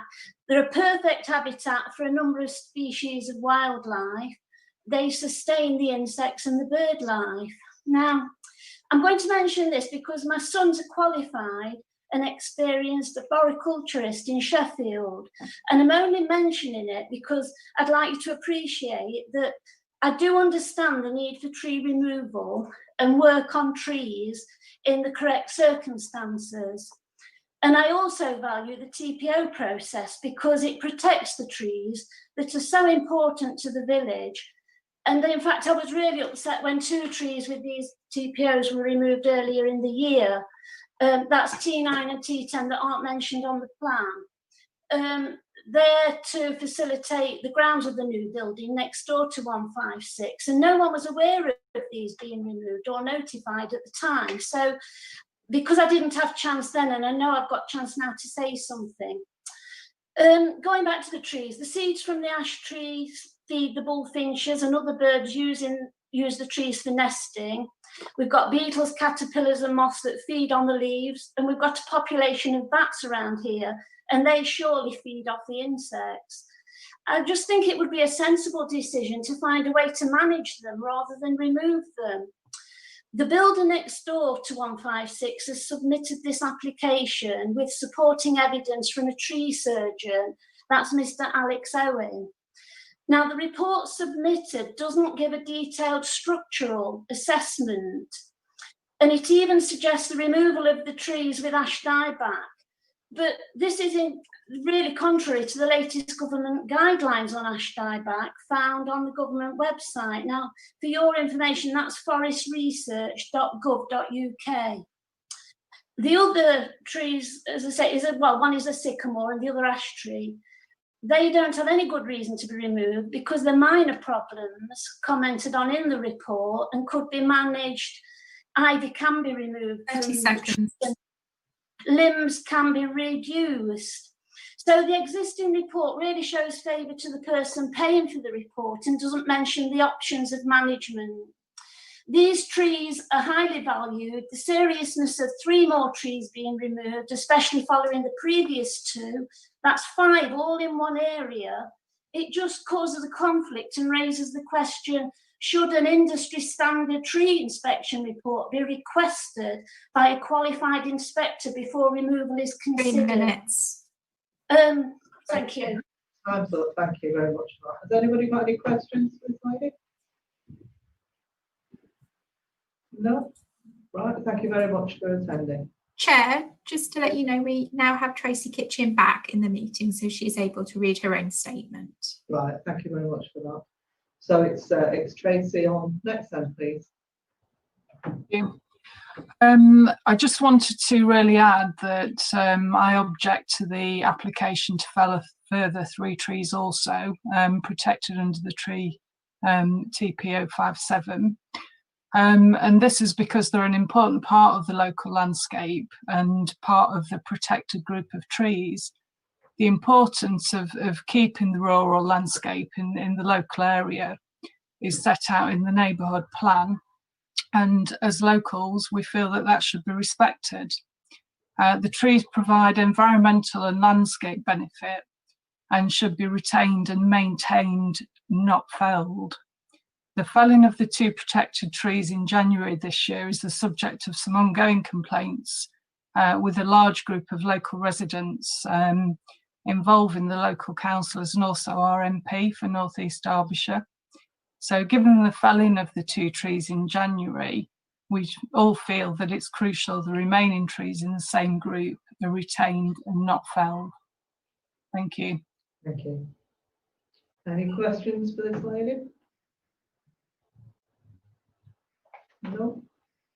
Okay, can I move to the third person, which is a Mr. David R. Poole?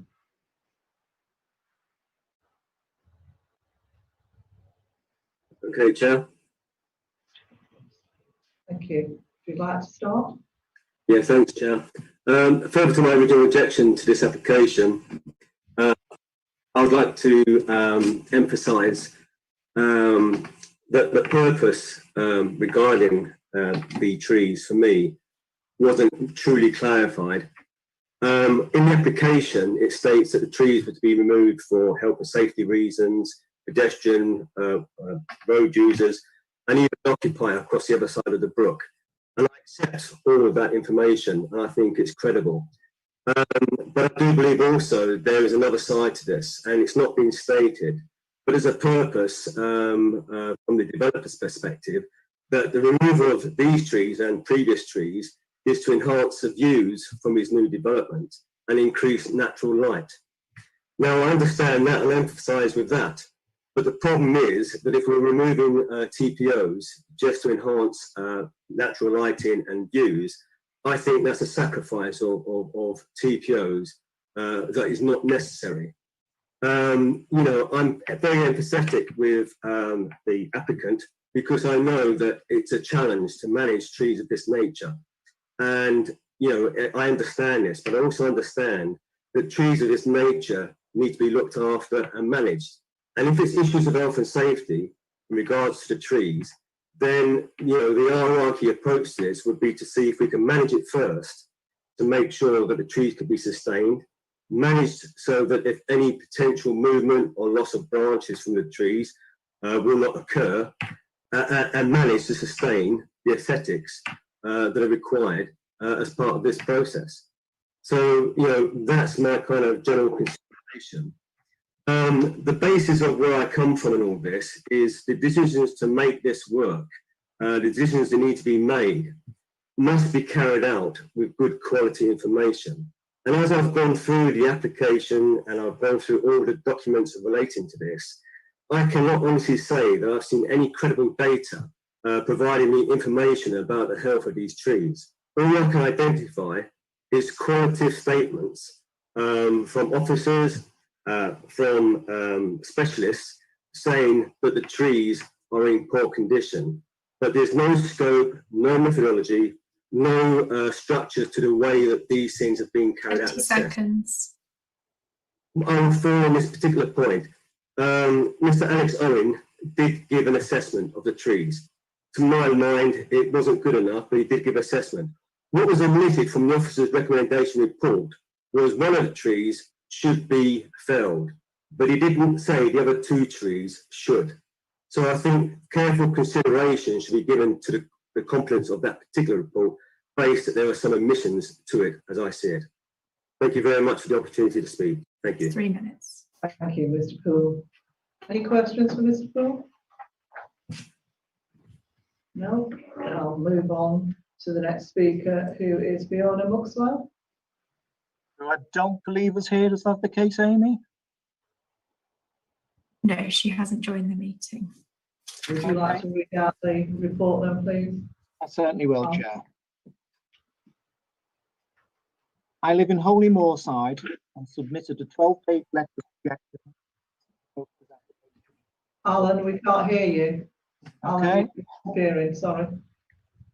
That any better, Chair? That's better, thank you. Yeah. I'll start again. I live in Holy Moorside and submitted a 12-page letter of objection. Alan, you've moved away again. Sorry, we can't hear you. Right. The minute you step back, we can't hear you. Sorry. Third time lucky, Chair. I live in Holy Moorside and submitted a 12-page letter of objection. No, sorry, Alan, we still can't hear you. And do you want me to read it? It might be better. Yeah. Okay. I live in Holy Moorside and submitted a 12-page letter of objection to Mr. Coates' application to fell protected trees on his property. I won't go into detail again, but just want to point out to the Planning Committee the importance to residents of retaining these protected trees. They grow alongside the local brook, enhance that area which is by the main road through the village, and benefit local wildlife. Retaining these trees is even more important now that the owner of the applicant's agent has delivered the neighbouring property and felled protected trees along the boundary. Felling any more protected trees would further alter the landscape of that area to the detriment of wildlife and local residents. Before this development took place, the applicant never alleged the trees were dangerous despite pedestrians walking under them every day. In the current climate, when local authorities are fully aware of environmental issues, they should encourage landowners to maintain protected trees, not fell them. The environmental value of established trees over less mature replacements is well known. Before lockdown, the children from the local schools stood on the main road with their teachers campaigning on environmental issues. What message will be sent to them if more protected trees near their school, which could easily be retained, are felled? The only expert evidence supporting the application is a tree assessment report dated the 27th of April 2020 from Eco Tree Co Limited. This report recommends the felling of T1. It doesn't recommend the felling of T2 or T3. I don't believe the Planning Committee should agree to the felling of all 3 trees. Even the applicant's expert didn't state this was necessary. The trees could and should be retained with proper maintenance. This would alleviate any potential threat from them, which the applicant alleges they now pose. I therefore object to this application, even though I expect it will be approved despite the lack of expert evidence to support this. Thank you very much, Amy.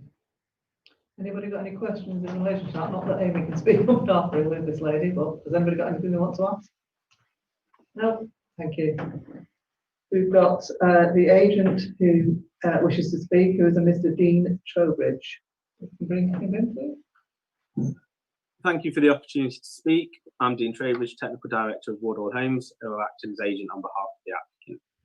As detailed in the officer presentation, the trees proposed to be felled are in a poor state of health and are nearing the end of their productive life.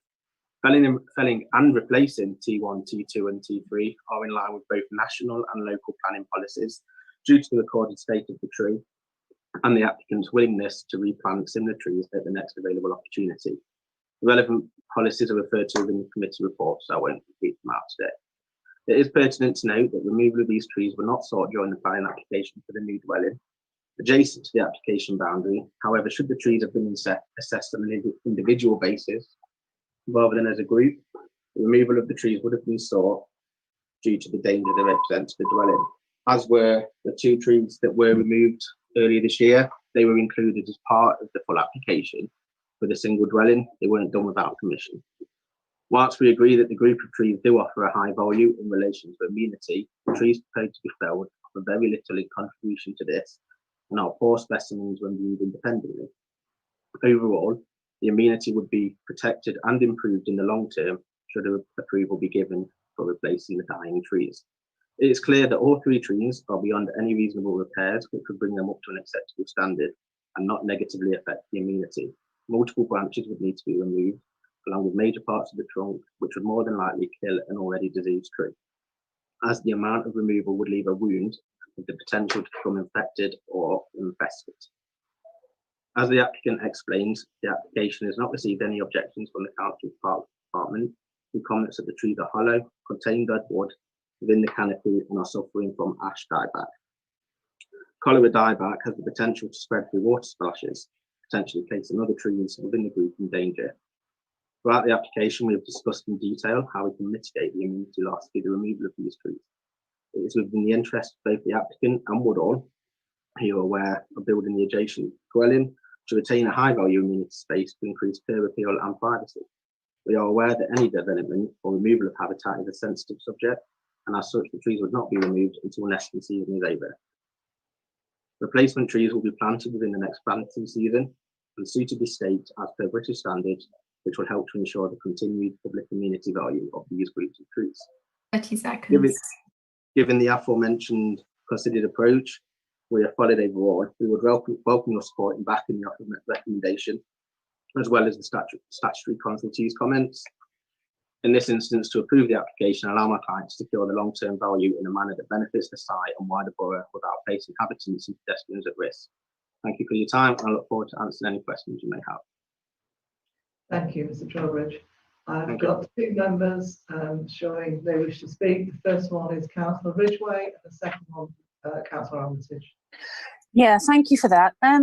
You mentioned that you've got a report that says that all the trees are of poor health and that they're coming to the end of their life. Well, not according to my documentation. It says that one of them has only got exposed roots and the other one has got a small cavity. It just says that one has been is ideal for felling. So I don't agree with your assumption that all 3 trees need to be knocked down. Thank you. Councillor Armitage. Thank you, Chair. The question is this: when you put in for planning permission in the first place, did you consider that there were trees there with a TPO, and did you adhere to the root protection area when you were actually building the development? Mr. Trowbridge, would you like to respond? Yeah, on the first one, I know that the report we submitted stated that only 1 tree should be felled, but if you actually read the report, it's clear that the other 2 are beyond any kind of repair and will need removing within the next 6 months anyway. And that's backed up by what Parks have said, and I think the officer's report in memory. And the root protection area, it was a planning condition to fence this off, which we did. We didn't go in there, or we didn't alter it at all. So it's nothing to do with the construction that happened next door. And if the trees weren't, when they were assessed as part of that application, they were only assessed as a group. Whereas if they were assessed individually, we would have sought the removal during that application as well. Okay, thank you very much. Any more questions, Mr. Trowbridge? I haven't got any questions there. No? Right, thank you very much, Mr. Trowbridge. Thank you. Now, colleagues, you will have the opportunity to question the planning manager and any of the other officers about the application. I'd like to keep this part of our proceedings focused on getting clarity about any points that you are not sure of. Once we've done this, we can then have a discussion about the application based on all we've heard and read. For that reason, members, I would be grateful if you could not move any motions at this stage. Let's wait until we've heard everything and had a full chance to make our assessment. Again, the same rules apply. Please mute your mics unless you wish to speak. Thank you. Adrian, can I pass across to you, please?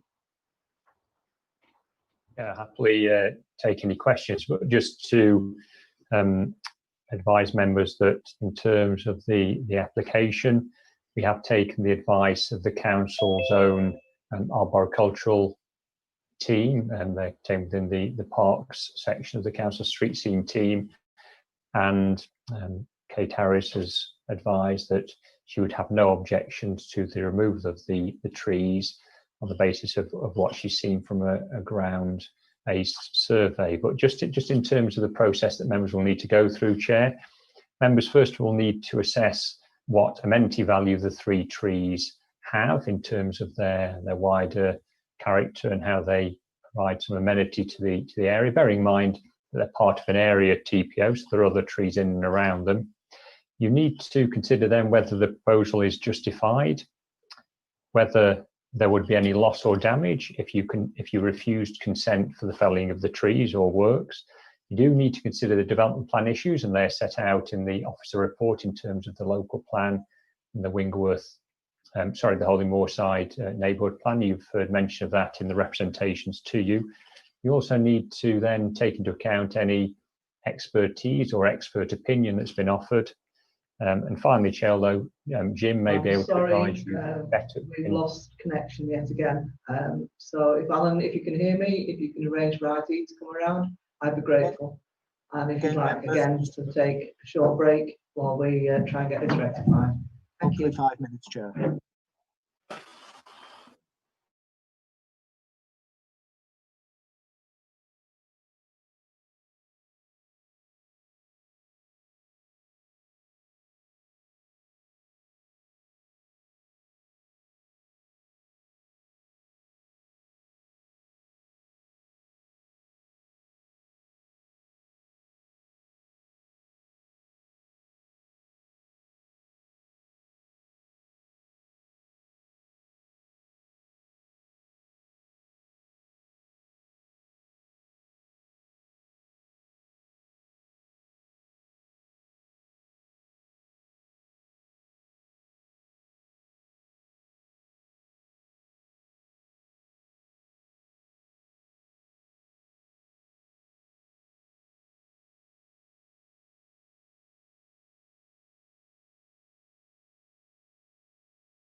missing Councillor Powell and Councillor Hartshorn, who's now just arrived, so it's just Councillor Powell, who's also now arrived. That's it, Chair. Right, thank you. I'm just trying to cast my mind back now, those 5 minutes. I think we were up with Adrian talking as an officer on the application. Carry on, Adrian, please.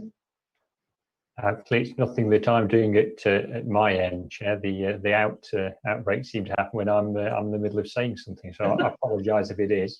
I don't know how far I got in terms of the steps that members will need to go through in terms of determining the application, but I talked about assessing the amenity value, then justification for the proposal, the loss or damage if consent were to be refused, taking into account the development plan issues which are set out in the report, Chair, any expertise and expert opinion that's been offered. And also, Chair, I was just about to say that whilst Jim may be better advised on this, and members also need to be aware that in making the decision, it must be soundly based, as if loss or damage is a result of a refusal, and there is potential for compensation to be payable. Just in terms of the issues, Chair, and then I'll happily take any questions. We have sought the advice, as I believe I said, of our colleagues in the council street scene team, who take the view that it is appropriate to permit the refusal of, the approval for the felling of the 3 trees, and hopefully the photographs that were shown earlier on, Chair, do show that 2 of the trees at least are in some distress, and in an officer opinion certainly offer very limited amenity value. But I'll happily take any questions, Chair, if that will help members. Thank you, Adrian. Anybody got a question? I've got Councillor Mel Potts and Councillor William Armitage, and then Councillor Ross Shipman. Many thanks, Chair. I just wanted to ask that a number of the objectors have doubted the integrity of the report and are calling for an independent report. And I would personally consider council officers, not council officers, but a council arboriculturalist to be an independent expert. Can I just therefore clarify with the planning manager that the person that has made these recommendations about the future of the trees is indeed qualified to do so? Certainly, Chair, it's our custom and practice to take the advice of our street scene colleagues who do undertake advice and works on the council's own tree stock. And yes, we do believe that is a well-founded opinion that's based on a sound knowledge of arboricultural matters. I hope that's clarification enough for Councillor Potts, Chair. Thank you, Councillor Armitage. Yes, thank you, Chair.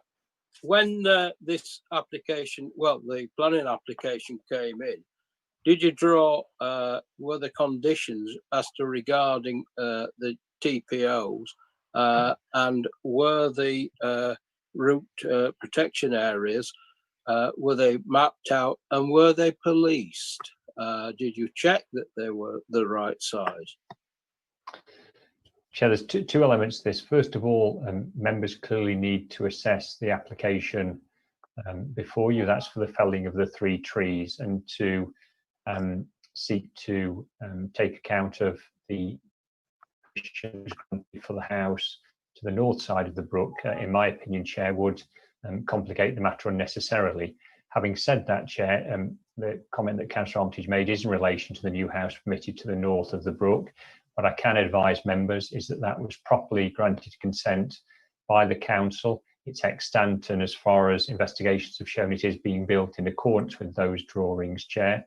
And in respect of the 2 trees that were mentioned in representations to members, Chair, I can confirm that they were otherwise protected trees, but they weren't removed without the proper authorisation of the council, as they were shown on drawings that were submitted and considered as part of the planning application. So just to be clear, Chair, the 2 trees that reference has been made to were removed properly and in accordance with the appropriate permissions. Thank you, Adrian. Councillor Shipman. Thank you, Chair. Forgive me, I forgot his name. Dean Trowbridge, the agent for the person that wants to trim the trees, mentioned that they plan to replace them in a year's time or whenever a suitable time is. I don't actually see on this application where it mentions the replacement trees. Is that missing from the application, or is that just? Do you know, Adrian, and can clarify that? Yes, Chair. It's condition 4 of the recommended consent. Sorry, I must have missed that. Sorry. So all 3 are going to be replaced on this side. That's right, Chair. Yes, that would be the requirement of the. If permission were granted, there would be a requirement to replace the 3 trees with 3 others. Heavy standard. It's specified in the condition, which is. Councillor Shipman's perhaps aware, Chair, so I apologise if I'm telling him things he already knows, but they're quite a significant size of tree. Okay, no, that's fine. Thank you. Okay, any other comments, questions? Jim? Field, I'm sorry. Chair, Adrian mentioned that I may be able to assist if members wanted any information regarding compensation. So I don't know if that's something members would require advice on, or. I think that'd be a good idea. Well, I mean, essentially, if you decide not to give consent, and it is appealed again, or if following your decision not to give consent to any works, there's a damage caused by the trees, and it is subsequently found that we should have given consent for the works of the trees, then compensation may be payable by the council to the injured party. So I mean, that's basically that's the situation regarding compensation. Thank you for that. Yeah. Councillor Hall. I'll unmute my microphone. Yeah, for Adrian, a couple of questions I was going to ask. Where the expert in the report, it says that one should be felled and not the other 2. If the other 2 are the ones with ivy in, then would it not be more appropriate to get the ivy cut back from out of the trees, maintain or manage the trees, and then see how the trees fare from then on? Because where we hear about, is there going to be any loss? Yes, of course there's going to be a loss, because it's going to be decades before trees grow back to the standards that they are. Or the other thing I was going to ask is, where you say you put 2 about planting 3 substantial trees, I think you may not have said substantial. I'm sorry if I've got the wording wrong. But what do you mean by that? Would they be more than saplings then? Could you explain that to me as well, please? Yes, Chair. First of all, members need to consider the application before you. That's for the felling of the 3 trees. If you feel that's inappropriate, it would be my view you could grant consent for 1 or 2 trees to be felled, and for not for the 3rd, for example. That would be one option for you if you felt that the felling of the 3 trees wasn't appropriate in terms of the amenity that's offered, and you didn't consider other matters overrode that. So that would be one option before you. Just in terms of the issue of the replacements, I think that Councillor Hall mentioned, the heavy standard, I don't have the definition in front of me, Chair, but heavy standard is not a sapling. It's the work from saplings up through standard to heavy standard, and perhaps even larger trees, but it would be quite a significant tree. You wouldn't normally seek to have a replacement tree planted of too large a size, because often the smaller they're planted, the better they adapt to their surroundings and the better they grow in the long term. But to have some element of immediate impact, you would normally go for something at least of a standard size, but a heavy standard is higher than that. I can get the definition if members do require that in terms of what exactly would be replaced. But hopefully that answers the 2 questions that Councillor Hall has got. And I've just managed to find it, Chair. I believe heavy standard is up to roughly and approximately 16 to 18 centimetres in girth. So it's quite a significant tree, if that gives members some idea, about 8 inches. Thank you, Adrian. Any more questions for Adrian? Chair, if I can just say one of the public speakers. Oh, we're back again. Chair, for you and the clerk, one of the public speakers has asked if they can ask a question. I advise I don't think there's any provision for them to do so, but I thought I'd raise it. We wouldn't normally accept another question at this point in the process proceeds. Am I right with that, Alan? Yes, absolutely, Chair. And the role of the public speakers is. Right, thank you. So, sorry about that, but we'll move on now if we can. So thank you, Adrian, for answering those questions. And that leads us to the final part of the process. Our discussion about what we've heard, what we think. I'm moving on again.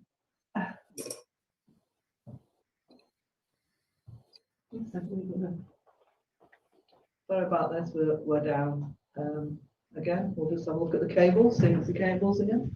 I'm not totally, I'm just trying to look at that.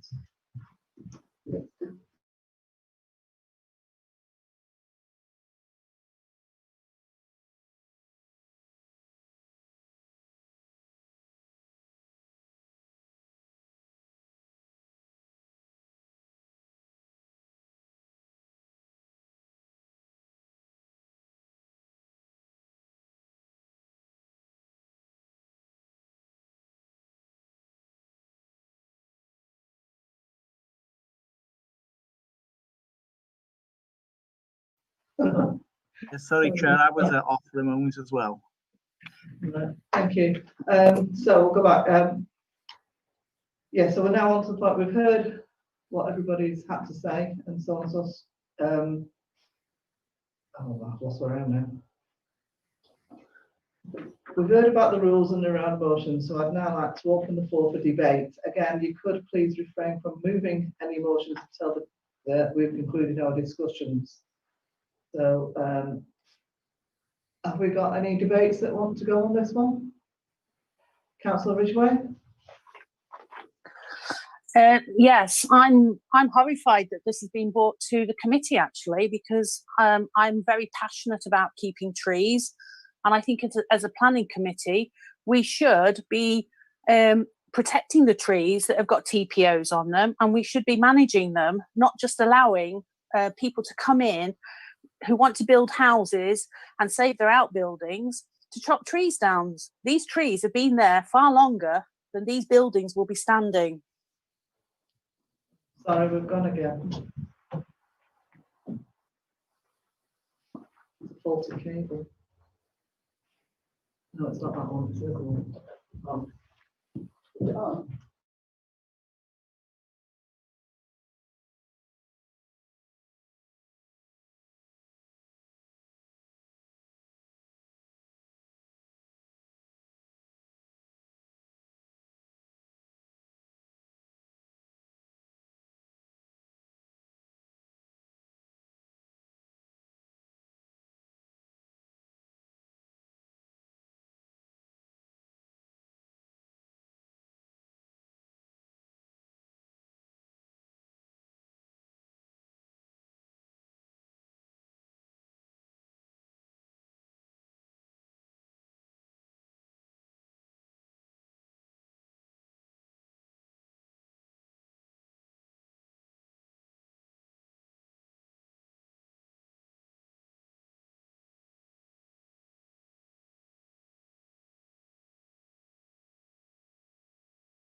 back with us.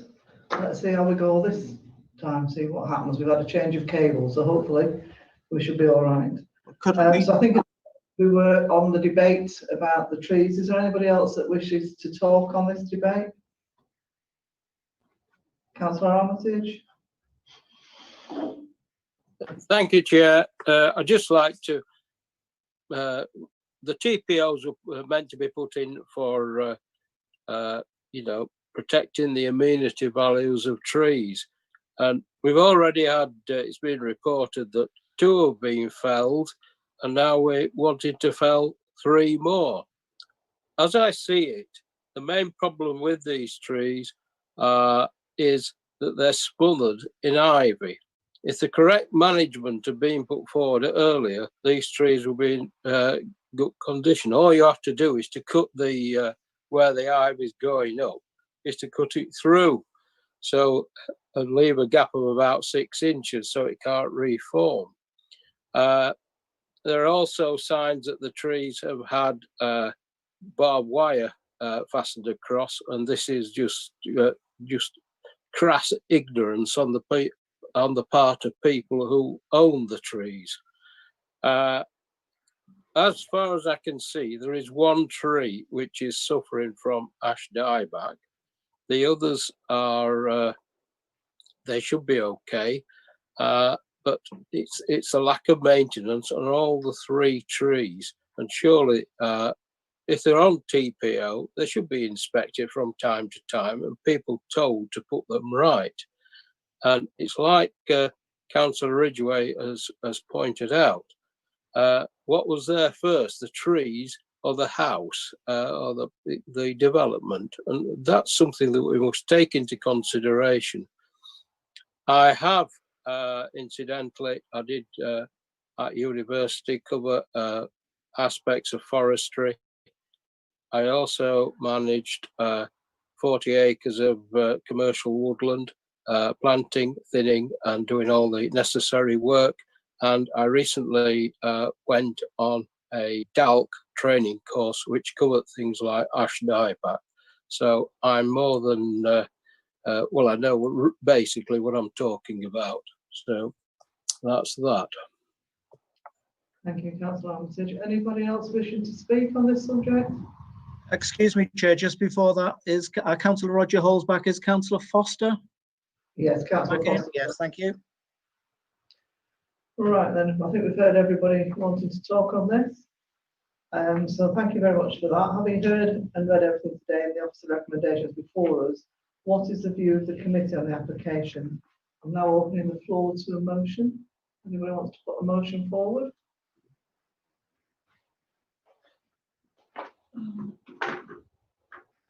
Right, so there's no motions going forward, so I take it we take the vote on the... Chair, there are 2 hands up, Chair. Oh, sorry. Councillor Ridgway and Councillor Armitage. Councillor Ridgway? Yes, I'd like to put in that we go against officer's recommendation to fell the 3 trees.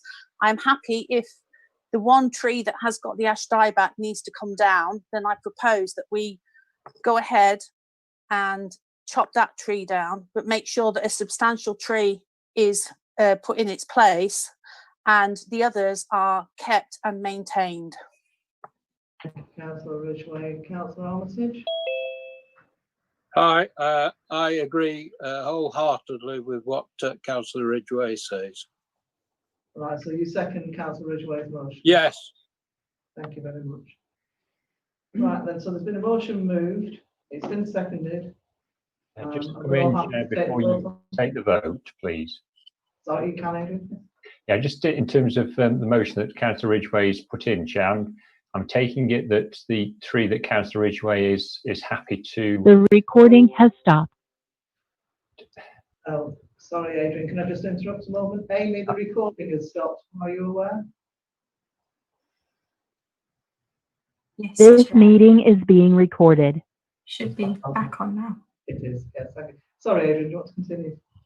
Makes me more concerned, Chair. It's me that's creating the gremlins rather than something else happening.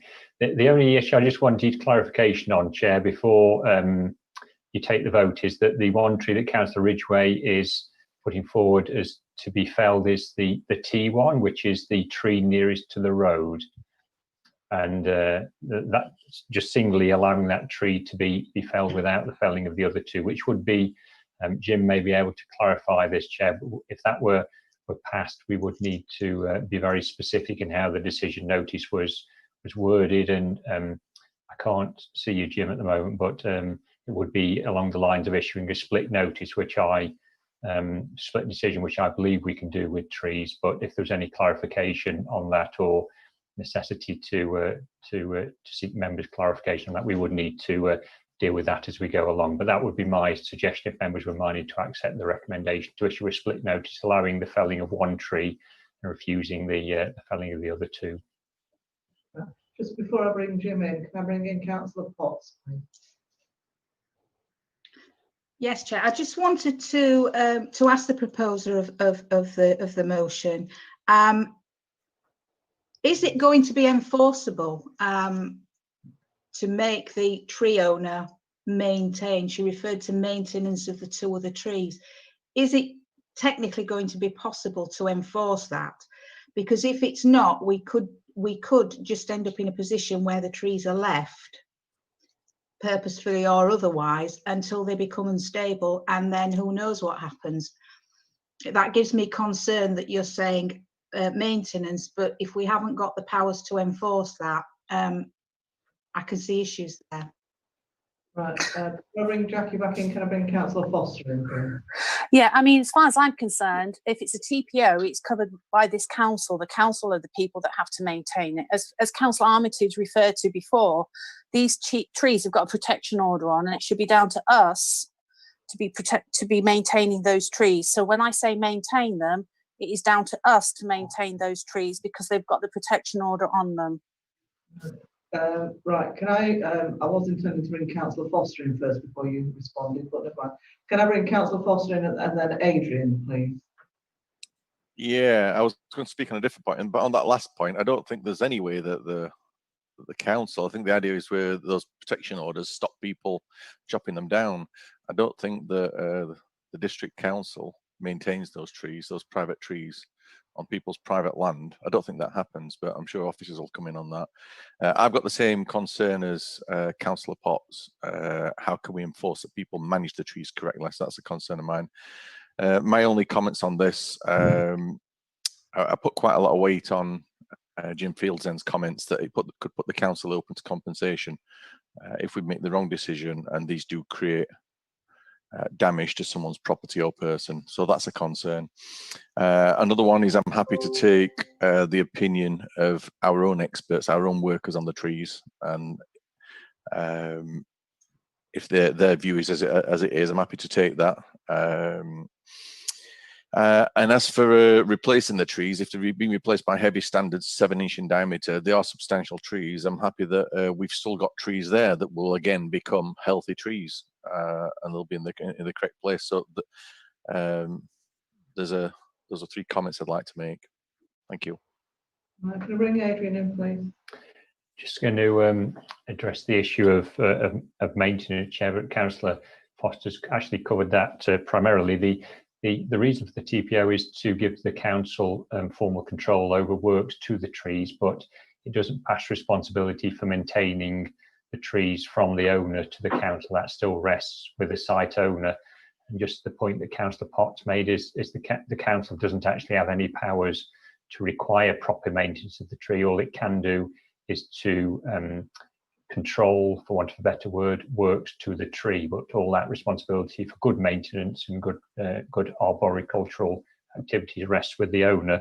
And just on the point that Councillor Foster made, just so I can be absolutely clear, Chair, I apologise if I've misled members, but heavy standard is 12 to 14 centimetres, so just below 6 inches. So I don't want to mislead members, but that would be the replacement trees would be just under 6 inches in girth, which again is still, in my opinion, a significant tree. Councillor Ridgway, do you want to review your motion, and Councillor Armitage, you were seconding that? Would you like to? No, I'm sticking to my motion entirely because I just think it's you know, I think we can put a condition that we ask the owners to maintain them. These trees should have been maintained, and I think we can ask them to maintain them.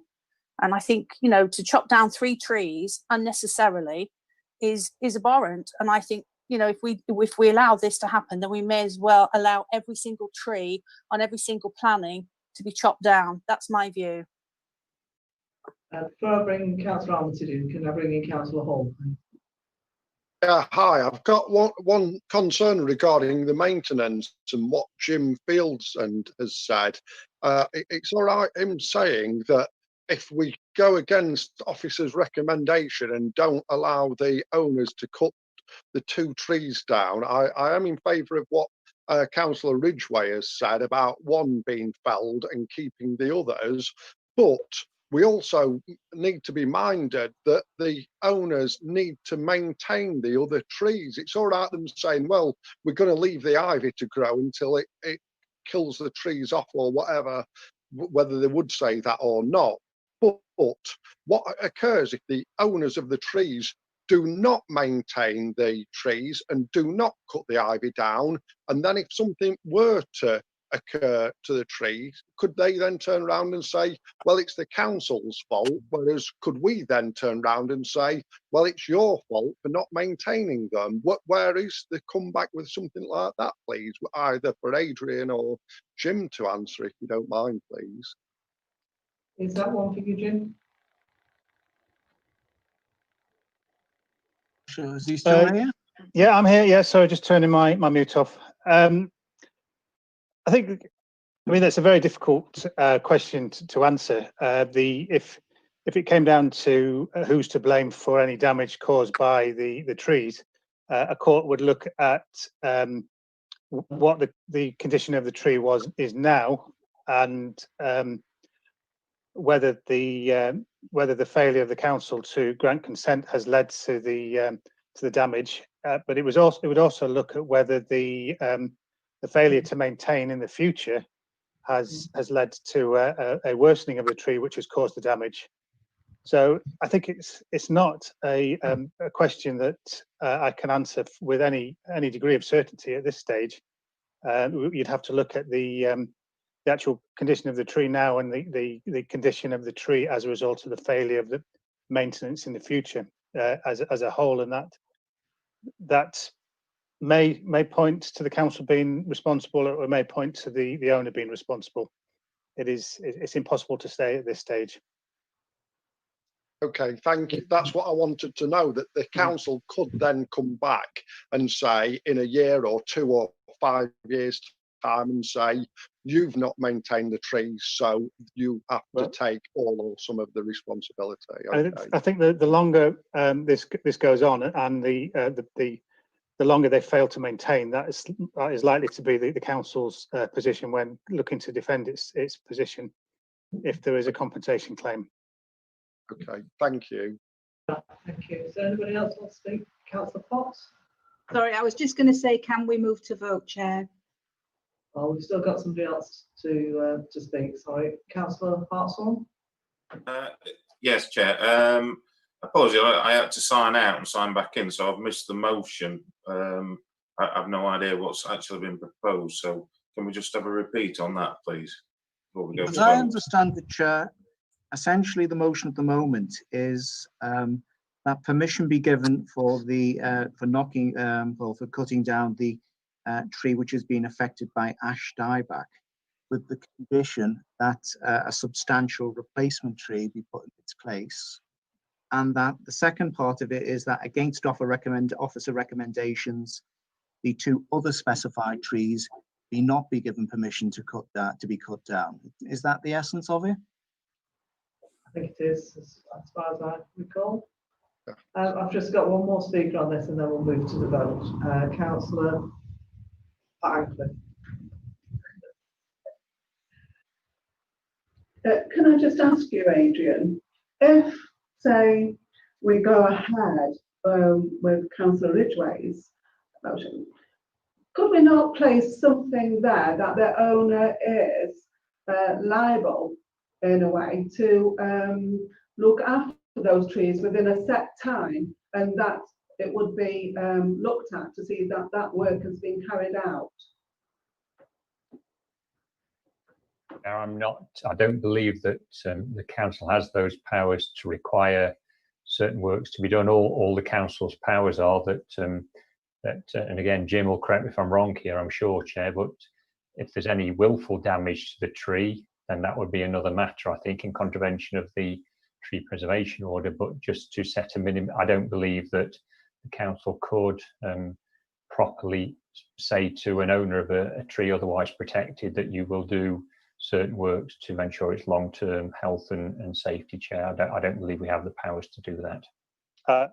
I would confirm that. The application is purely for the removal of 3 trees, and that is the decision that you need to make. You can't make a decision to make the TPO even more onerous than it currently is. So yes, I agree with Adrian. I'd just like to make one comment, and that's, to me, is we shouldn't be looking at this through cost, whether that's compensation or not. We don't look at any other planning application through cost. So I'd like to think that we were looking at this on the actual application and not at what it may possibly cost us if the tree falls down, because it could be completely the opposite. Councillor Armitage, and then we're going to the vote. Thank you. Adrian didn't really clarify on the fact that we could chop and change on this and say cut one tree down and leave the other. I also understood that when there was an application, it was the application which is in front of us that we had to consider without going and chopping and change. Could Jim perhaps clarify it?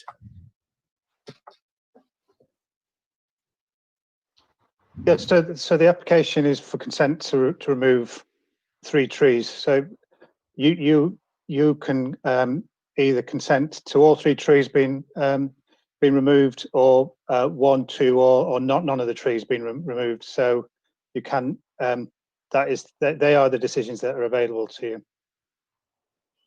Thank you. Right, we've got the motion put in front of us and it's been seconded. So can we go to the vote? And that again will be done by roll call. Everybody all right with that one? Yes, Chair. Again, I'll read the names out if people, councillors can clearly indicate if it's for, against, or abstaining. Councillor Antcliffe. I'm for this motion. Councillor Armitage. For. Councillor Barry. For. Is that 4? Sorry. For, yes. Councillor Cooper. Abstain. Councillor Foster. Against. Councillor Hall. For. Councillor Hartshorn. For. Councillor Huckabee. Councillor Huckabee. Sorry, 4. 4, thank you. Councillor Potts. I'm against. Councillor Powell. We can't hear you, Councillor Powell. Can you put your microphone on, please? 4. 4, thank you. Councillor Ridgway. I'm for it. Councillor Rouse. 4. And Councillor Shipman. For. With 10 votes for, that motion's carried, Chair. Thank you. Just to be clear, Chair, that motion there was to allow or to agree with officer recommendations in terms of putting down the tree, the protected tree affected by ash dieback. But the other 2 trees, against officer recommendations, permission has not been granted to actually cut them down. Is that the essence? Thank you. Yeah, thank you. Right, thank you for that, members. The motion's been approved by the committee. So we'll move on to the 3rd application. Are you all right to carry on, or do you want to have a decent break before we go on to the next one? I think the next one could be quite a lengthy one. Chair, I've got to leave at 4, so I'll probably leave now before we get involved in the next one. Any other comments, Councillor Forster?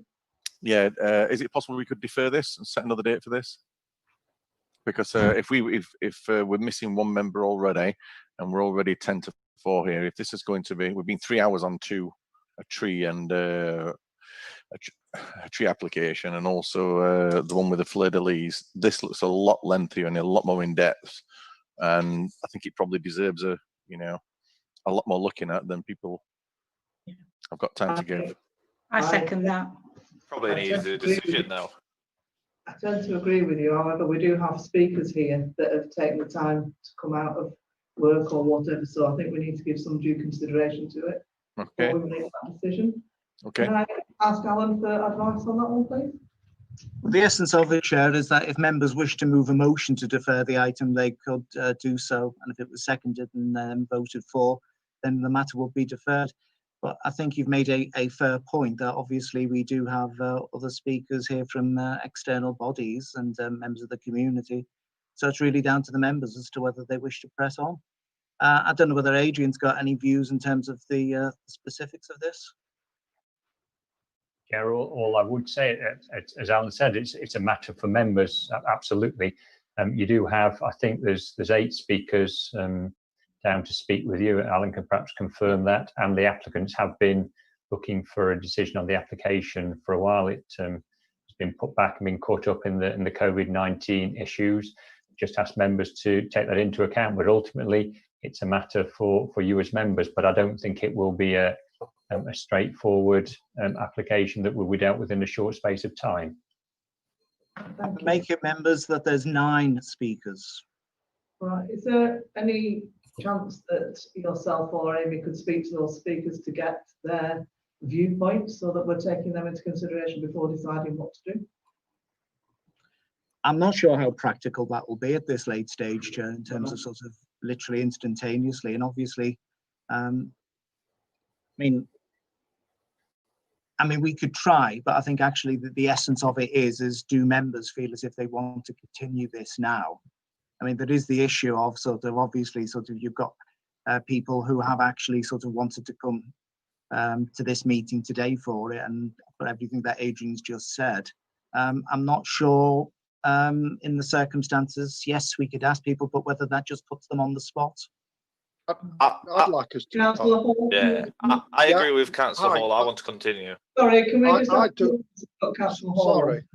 Yeah, I think we should continue. At the end of the day, people have taken the time out of work or whatever to come here, and if we've got enough members, even if one has had to leave the meeting, if we've got enough members to continue, then we should do. So I think we should do, yes. Thank you. I'd actually go with that point of view as well, Councillor Hall. Councillor Shipman, you were saying something? Yeah, I just wanted to agree with Councillor Hall. At the end of the day, we're our job is to see planning applications started at 1. I think everyone understood that, when you've got big applications like this, it's not as simple as they're going to be done in 2 hours. Sometimes it takes more detailed discussion to get to the bottom and come out with a good decision. We've got 9 people here waiting to tell us what their concerns are. I think we just need to crack on instead of wasting time talking about whether we're cracking on or not. Councillor Potts? If I could just ask then what you would like me to do. I have to leave the meeting at 5 o'clock. Do you want me to leave now, or do you want me to stay and be involved and hope that we've come to a vote by 5 o'clock? Can I just actually interrupt there, Chair? I mean, although there are 9 speakers, 2 of them will not be present. So one of the clerks will simply read out their text. So that actually reduces the number a little bit. Can you just clarify for us, Alan, what is the best way forward for Councillor Potts to go? Should she stay into it until 5 o'clock, or should she remove herself from it now? I mean, the difficulty is. Sorry? Yeah, I mean, the difficulty is, of course, is that it may actually be finished by 5 p.m. I mean, there's no way of really knowing. There have been other applications in the past which have been quite significant, which have actually been done within half an hour, 3/4 of an hour. So at that point of view, there's no guarantee that this won't go on past 5 o'clock, but there's no guarantee that it won't. that it won't, be finished by 4:45. In So that I think case, the sentence down to the member. in that case, then can we put it to the vote that the meeting continues as set out in the agenda? Those in favour, can you all put your hands up? Is this in favour of continuing, Chair? Sorry. Yes, in favour of continuing with the meeting, yes. Can you see that, Alan? How many there is? There's me as well. 3, 4, 5. Have we got 1, 2, 3, 4, 5, 6, 7? There's two Councillor in the Paul, you before? two in the council chamber, Alan. Yeah. Well, I think there is a clear consensus there. I mean, I'm viewing this as not so much a motion, but just really an expression from members that they wish to continue with the set agenda. Right. And it would appear to me, sorry, Councillor Foster. Just to make it clear, I wasn't proposing that we stop the meeting. It was a suggestion I put out there for people to discuss. No, that's fine. So we shall continue on. The one thing that was put was whether you wanted a break before going to the next one, but I take it people just want to crack on, or let's just crack on with it. Okay, thank you.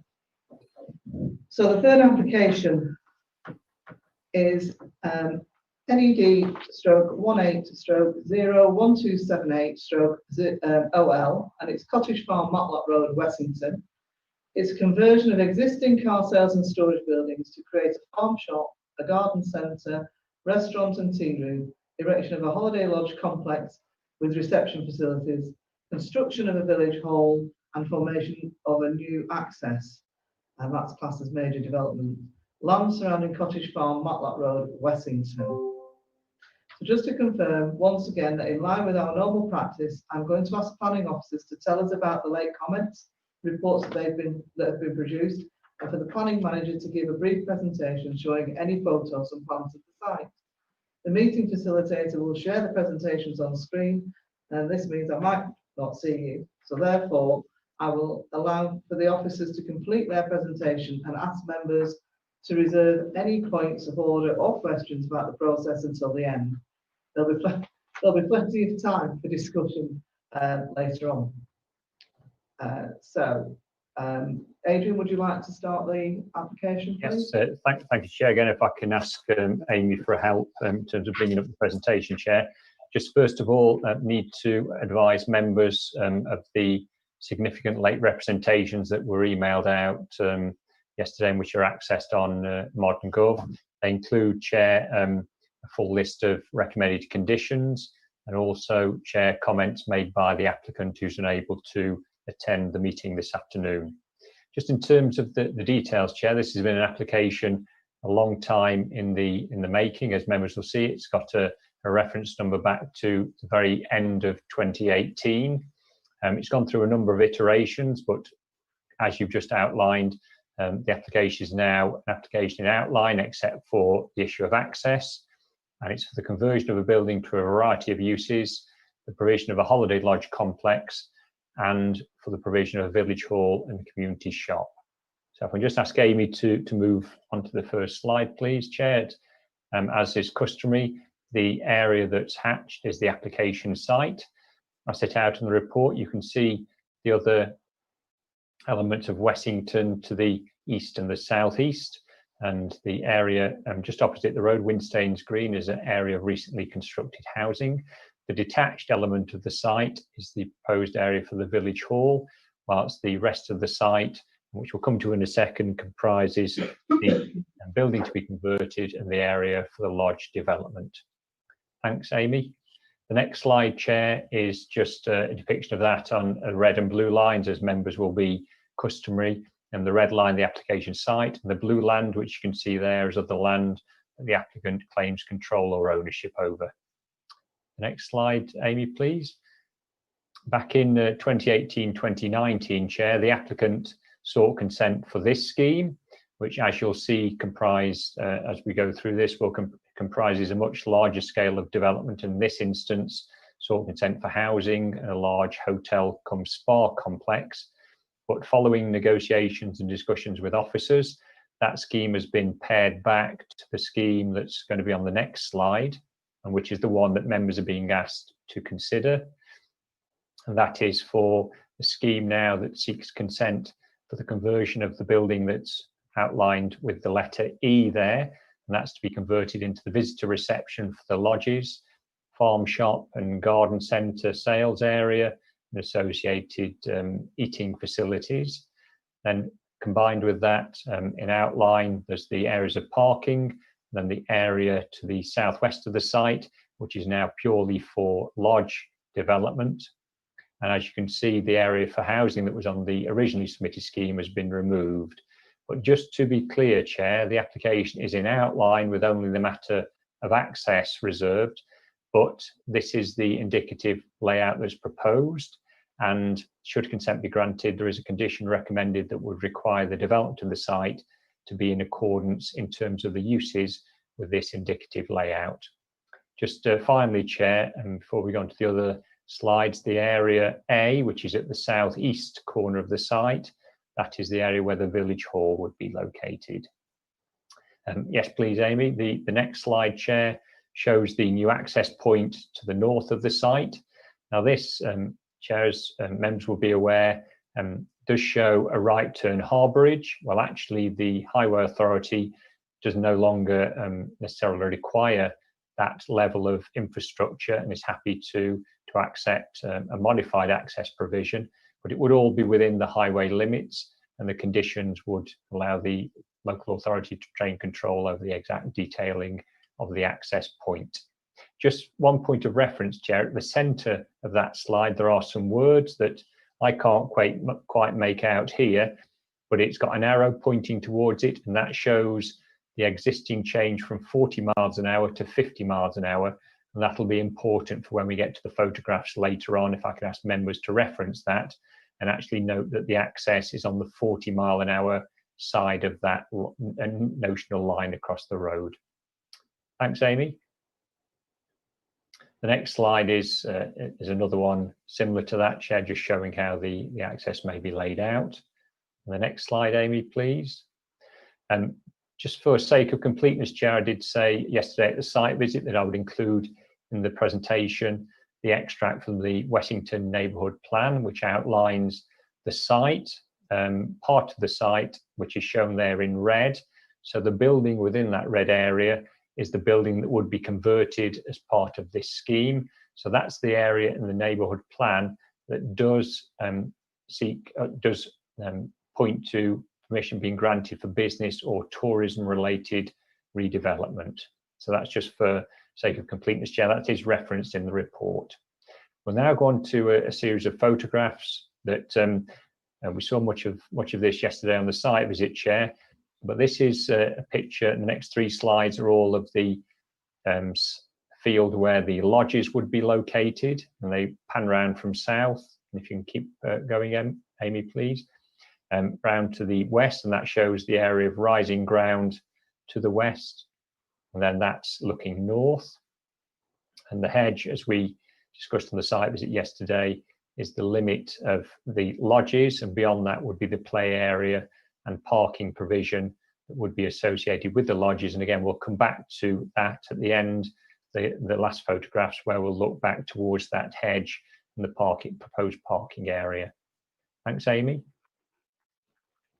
The next group of slides are across the other field that would be form the area where the lodges would be located, and that is the building that is shown on the neighbourhood plan, and those buildings comprise part of that site, which would allow, in terms of the plan, business and tourism related development, but the curtilage of those buildings is drawn tightly around them and reflects the fencing that members can just see there.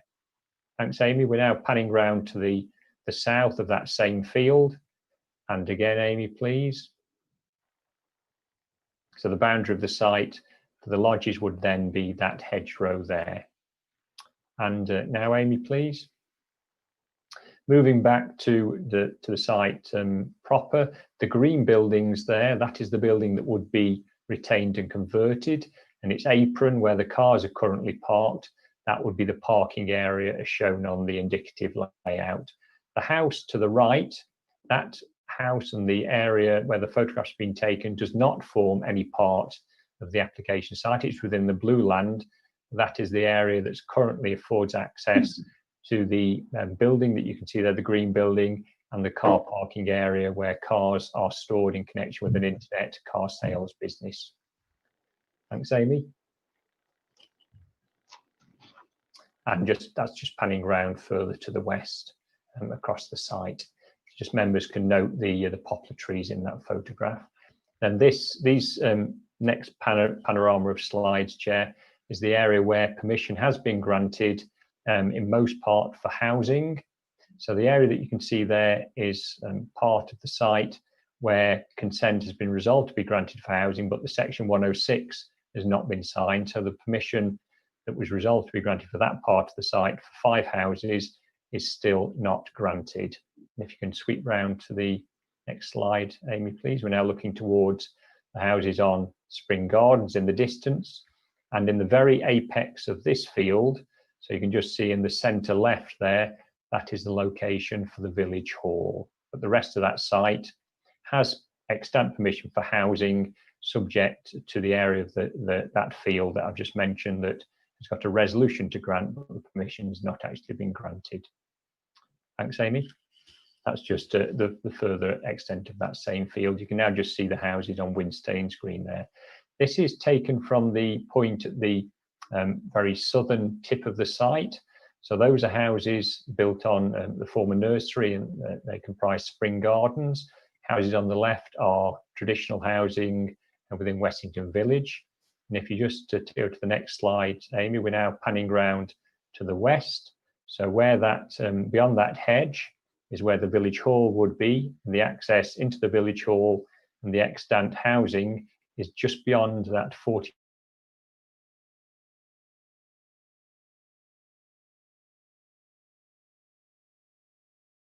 So the access into the village hall just beyond the 40-mile-an-hour sign, and the new housing on Winstaines Green on the right-hand side. And you can just see a footpath formed inside the hedge that's referred to in representations, and then goes along the frontage of those houses to the access into the housing site. Thanks, Amy. Looking back now, this is 3 photographs taken from the point opposite the existing access into the site. So that's looking south towards Wessington Village, the new housing Winstaines Green on the left-hand side. Thanks, Amy. That's looking into the site from the position that we've just seen those photographs, and those are the poplar trees that I've referenced. And then, Amy, if you will, next slide is looking towards Matlock. And those houses and that complex on the left, which includes the former petrol filling station, that doesn't form part of the application site. The application site then re-emerges beyond that house on the centre left of the photograph. And finally, we go to the northern tip of the site. This is the field where the hotel was originally proposed. There's no longer development proposed in this field, save for the access and the access roads to serve the parking areas, and then further into the site, the other uses. And if you can just go to the next one, Amy, please. If you recall, I mentioned a hedgerow on the very first photographs that we looked at. The hedgerow just in the middle left is the hedgerow that I referred to, and beyond that is where the lodges would be located. This side of the hedgerow is where the parking to serve the lodges and the play area for those facilities would be located. And then if we just pan round to the next slide, this is the back of the existing buildings that would be converted. So you can imagine just across this field is where the new roadway would be formed, with the main access going to the left of those buildings as we look to serve the car parking for the garden, sales and farm shop, with a subsidiary access going to the right, which would serve the car parking for the lodge accommodation. Thanks, Amy. And now, if you remember at the start of the presentation, I mentioned about the notional line across the road, the 40-50 mile an hour differential. This is taken from that point. So the new access that's proposed would be into the site just in the center of this photograph. So through that hedge where the new access would be formed. So the access and the appropriate visibility displays would need to be formed, which, as set out in the report in the Officer View, would alter the characteristics of this part of the site with that level of infrastructure to achieve access into the site. That's where the new access into the proposal would be formed, and that is not a matter reserved for consideration at any later date. That is where the access would be formed, should consent be granted, subject to conditions which restrict the final and exact detailing of that. Thanks, Amy. That's looking in the direction of Matlock from approximately that point. You can just see there the signs which show the change from the notional, apologise, from the 40 miles to the 50-mile-an-hour speed restricted zones. And then just the next slide is looking in the other direction. That's looking towards Wessington from that point. So there would be some impact on the hedgerow here to create the necessary visibility displays. Then just finally, Chair, 3 photographs. I think there's 3 photographs just taken looking from the point at where the poplar trees start, which on the right-hand side, so not quite within the application site, but looking back out towards the new housing at Winstaines Green. I think if you just scroll through the next 2 as well, Amy, they just show the panorama of that vista. Thank you, Chair. That's the presentation. Thank you for that, Adrian. I'm now going to invite the speakers to speak. They will each have 3 minutes to get over their points. They will be informed when 30 seconds remain. As members, you can ask them to clarify any matters that have not been raised, but remember your questions should only relate to the points which they have already made. And finally, if the technology fails us, we have asked them to send us in advance a written statement of their comments, and these have been included in the late comments reports. So, my first speaker in alphabetical order, I have, the first speaker is the ward member, Councillor Charlotte Cupid. Have we got Councillor Cupid on? Yes, she was there. Right, thank you. Right, Councillor, if you'd like to start. Thank you, Chair. So I think these are very significant proposals, so I thought it important for me to speak as ward member to summarise the key issues and what's at stake here. There are several aspects of this application that can't be disputed. Zones A and B for new housing in a village hall have previously been approved, so essentially both of these can be built almost now if wished. Whilst they can no longer be disputed, it also goes that I fail to see how the provision of a village hall should have any bearing or weight in overriding concerns over the scale of other parts of this current application.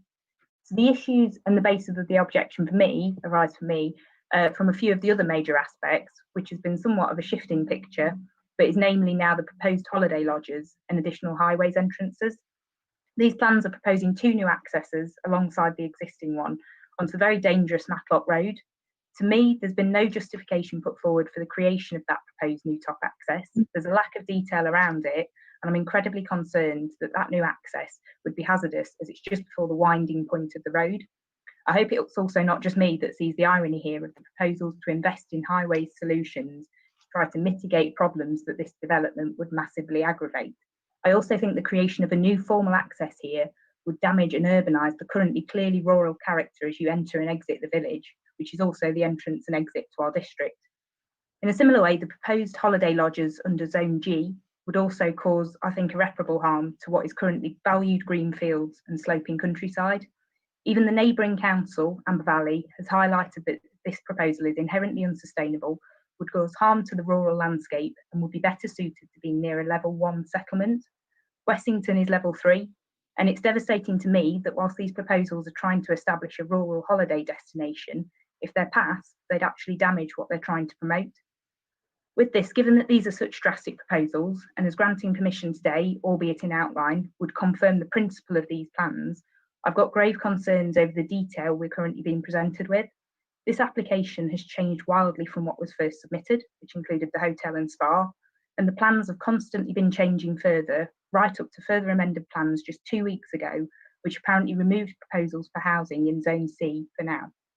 There's incredibly limited information on the latest plans, and many statutory consultees, as you can see from pages 5 and 6 of your report, have raised concerns.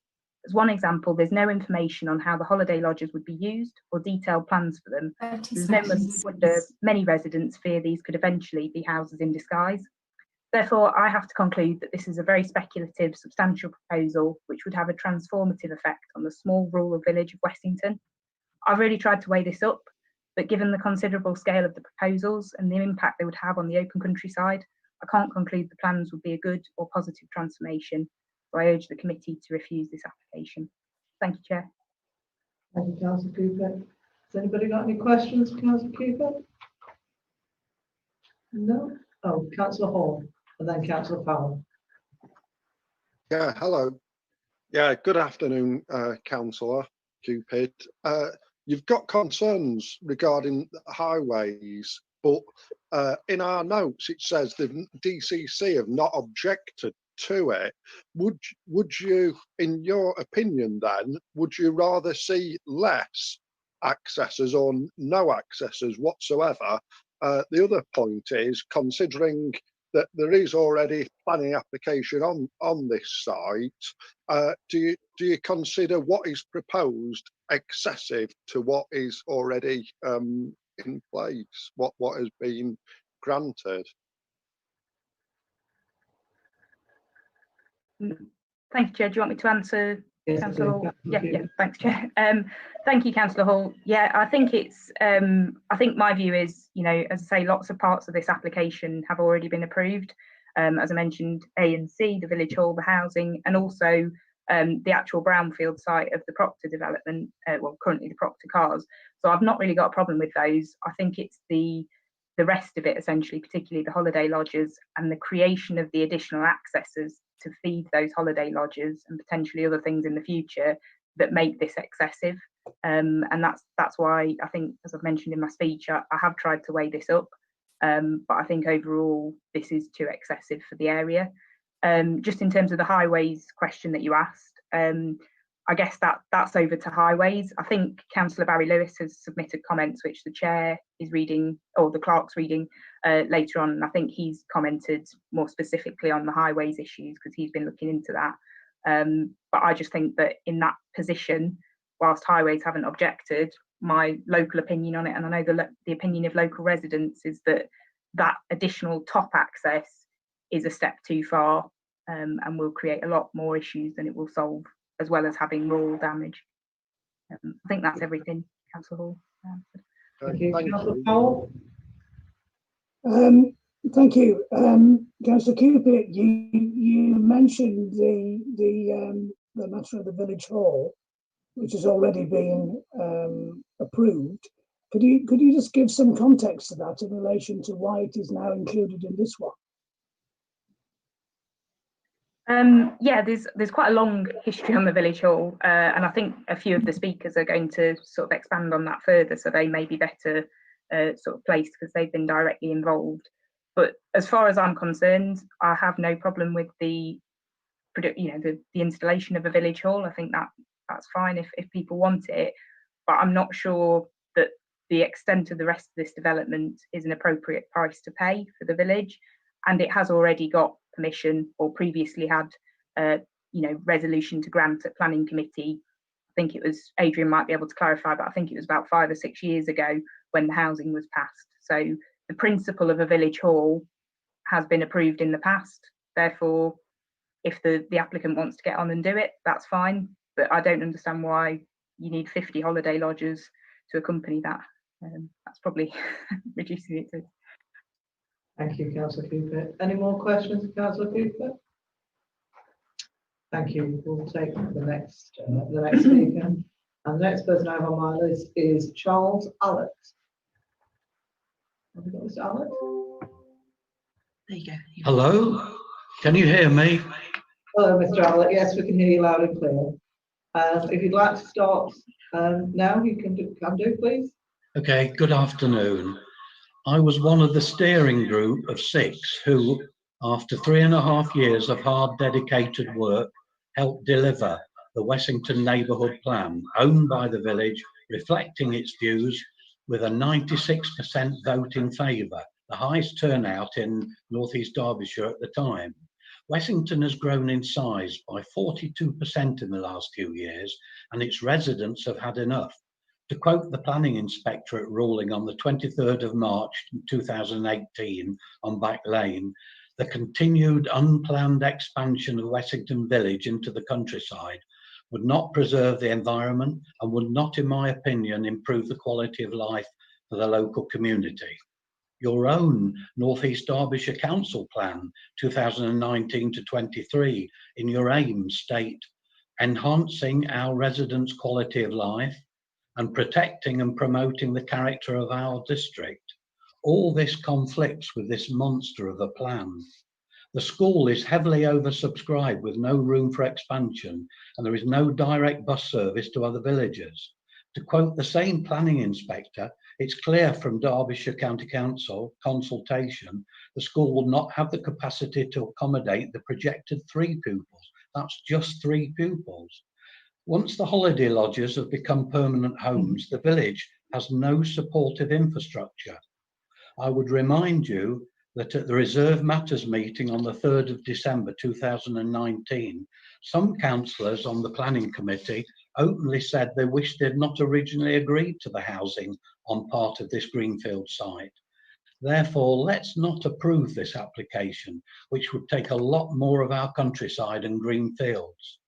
The village has overwhelmingly rejected the village hall on several occasions by voting. The parish council, and please see their detailed letter of objection on the 14th of August, a professional survey and the neighbourhood plan questionnaire. This project is only supported by a very small group who have no evidence of any significant support. The village agrees the price to pay is too great and must be disregarded. We have now had our first fatal accident in the village on Matlock Road and very many shocking incidents. Also, one stretch of pavement on the same side as the proposed development is only 94 centimetres wide. The hundreds of extra vehicles generated by this proposal, with all the extra noise and pollution and the increased potential for further child fatalities, fills the village with horror. This, of course, is just phase 1 and conflicts totally with the neighbourhood plan, your own council plan, and earlier planning inspector rulings. Please reject this major plan, and thank you for listening to me. Yes. Thank you very much, Mr. Allett. Any questions for Mr. Allett? No? Right, thank you very much for your input, Mr. Allett. We'll move to the next speaker. The next speaker is Jenny Hill. Is that Jenny Hill?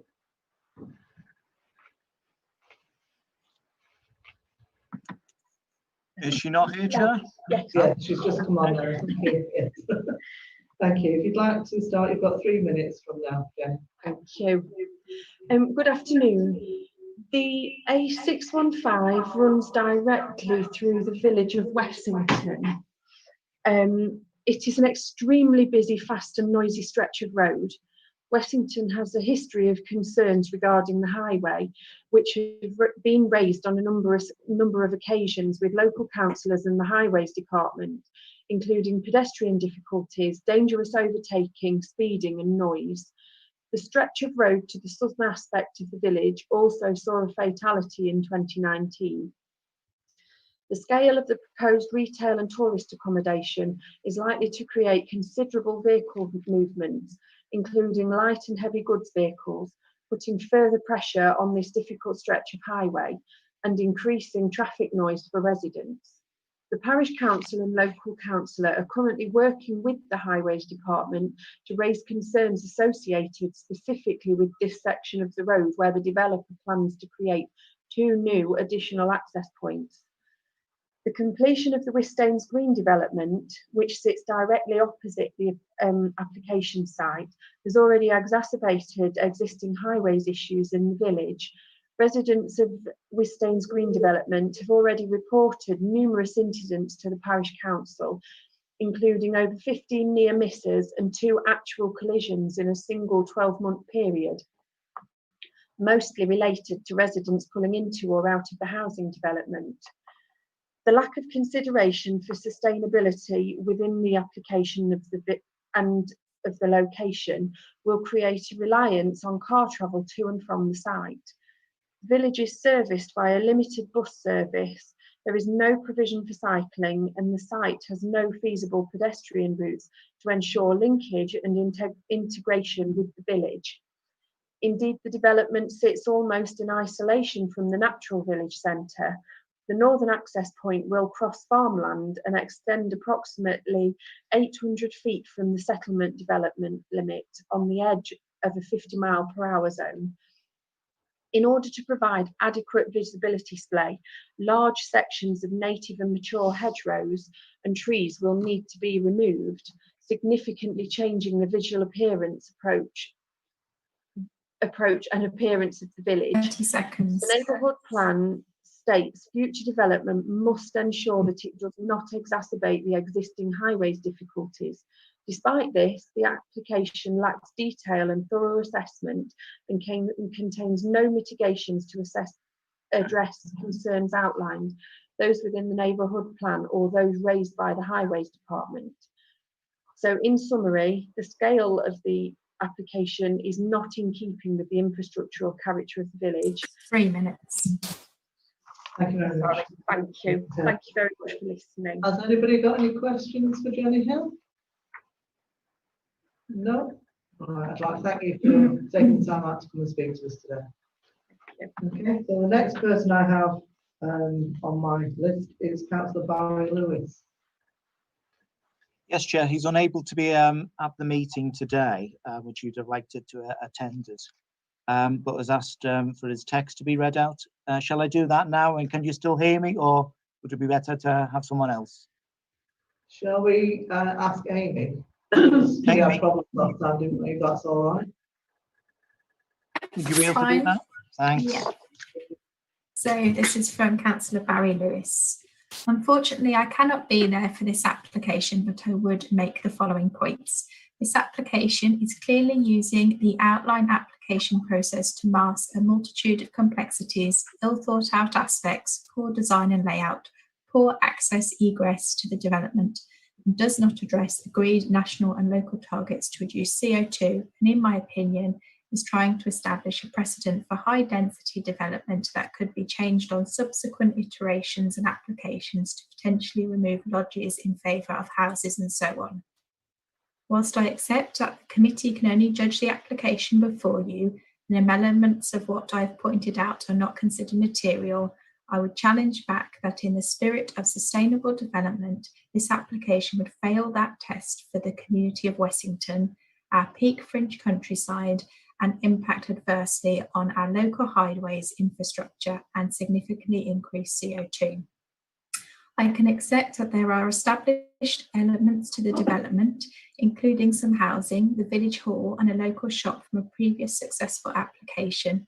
And I can even accept and welcome some aspects of the development that would provide much needed, broadly but not essentially locally, where we have some oversupply, tourism, accommodation, and employment opportunities to the locality.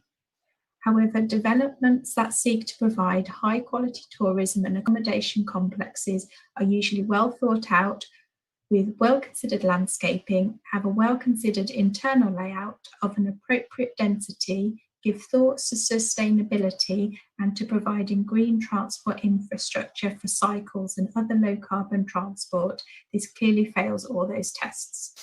I therefore would challenge the green credentials of this application, which clearly relies on all its businesses to come by car. Given the very ambitious targets set by all Derbyshire councils, including NEDDC, to reduce CO2 and encourage sustainable tourism and transport, this application fails. I would also reiterate that there is no sense of ownership of the proposals or credible public-facing entity to ostensibly build and deliver any of this, an important consideration for local resident and local authority confidence, as well as the ongoing sustainability of the project. I would also make the point that the landowner/developer to date, despite being granted permission to build housing and a successful bid to the National Lottery Scheme, has so far failed to deliver either the housing or a village hall. I am dismayed that this is being considered as an outline planning application for all the reasons I've described. This clearly should be a full and detailed application to address many key issues that have become apparent in this weak speculative application. Further, the application in the context of the fast-moving situation with regard to the national and local government plans for reducing CO2 and decarbonising the economy is out of date. Finally, I would point out that I understand that Derbyshire CC, as the Highways Authority, have raised significant concerns in their email to Adrian dated 10th of August and remain unpublished on the website. Thank you, Amy. Obviously, we can't put any questions to that because Barry's not here. Councillor Lewis isn't here to answer them. So we shall move on to the next speaker, if that's okay. I've got the next speaker down as being Mr. David Crooks on behalf of Mrs. Crooks. Yes, Chair. Unfortunately, Mr. Crooks was having internet connectivity problems. So he's provided a written copy, a handwritten copy of his text. Unfortunately, we've only just received this, and so we've not been able to send it to members. So I'll have to read it out, I'm afraid. So hopefully the microphone will hold up. So I'll begin at the moment. Dear Sirs, I'm writing on behalf of Mrs. Crooks at Lindway Cottage, as we had limited access to the internet. This letter contains the same issues as the previous ones, as we thought the first application was out of proportion for a small village. We are against the plan if it encroaches too much onto the greenbelt land, which has quite a diverse habitat. Other concerns is the road junction. Traffic will have to be slowed down considerably as some vehicles are travelling far too fast through the village. Residents will know all about the racing and overtaking on junctions. The other concern is the amount of lodges being built. Could there be a safety risk such as fire? I've just seen the revised plans and it's good to see some of the land will be made over to parkland. And it's signed yours faithfully, D. Crooks and Mrs. E.H. Crooks. Thank you, sir. Thank you for that, Alan. Again, difficult to take questions as they're not here to answer them. So I shall move on to the next speaker, who I have down as Tim Pugh Lewis. Would you like to confirm who you are, Mr. Lewis? Yes. Good afternoon. Can you hear me all right? Yes, we can. So you've got 3 minutes from now to put your points across, and you'll be reminded 30 seconds beforehand. Okay. My family and I have lived in Wessington for over 15 years, and in that time we've seen the village increase in size and alter in character dramatically. I object to this application for the following reasons. We live to the south of the site and are adjacent to the western part of the proposed development, labelled as Sector G on the plans. This is a large area with a high density of lodges, 32 in total, which stretch down the 10-metre slope towards the existing stream and pond. This is an existing wildlife corridor, with the stream forming a valuable habitat for the abundance of insects and animals that live in the nearby woodland, scrub and fields. Owls, buzzards, deer, foxes, badgers, etc. live here. There will be a direct impact upon this delicate ecosystem. It is my belief that the disruption caused by such developments is not immediately apparent, and it is only after several years, once the irreparable damage to the local ecology has occurred, that the full impact can be assessed. We begin to rue the decisions made years earlier. I do not believe that ecological impacts have been investigated thoroughly enough. I'm equally concerned about surface water discharge from the site into the pond and stream, which would both increase the flow and alter the nature of the stream flowing through Brow Wood and further along into the Amber Valley, potentially causing flooding of properties at Wessington Hay and beyond. The original flood risk assessment carried out in 2018 suggests the need for some form of water attenuation on the western half of the site, as soakaways are unlikely to be sufficient, and proposed a storage volume of approximately 2,700 cubic metres for a 1 in 100-year event. The original plans from this time did include for the creation of a lake, presumably for this purpose, which appears to have been taken off the later scheme without any obvious alternative solution in its place. I don't believe enough has been done to address these important issues. Secondly, I'm concerned about the visual aspect of the scheme, concerns that have already been raised by the Development Control Landscape Architect. The most recent report from April 19 highlights the inadequacy of the ZTV analysis in that it does not consider views from Slack Lane, Moorwood Moor Lane by Pond Farm, or the southern end of Footpath Wessington NE 2361, and questions the assessments of views 1 and 2 from Matlock Road looking north and south.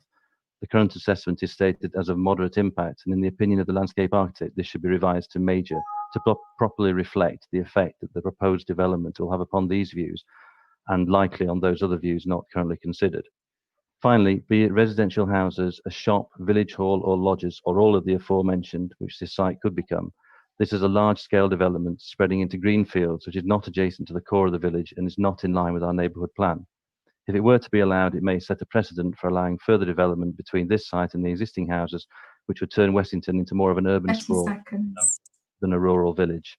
And that's all. Thank you. Thank you very much. Has anybody got any questions for Mr. Pugh Lewis? No?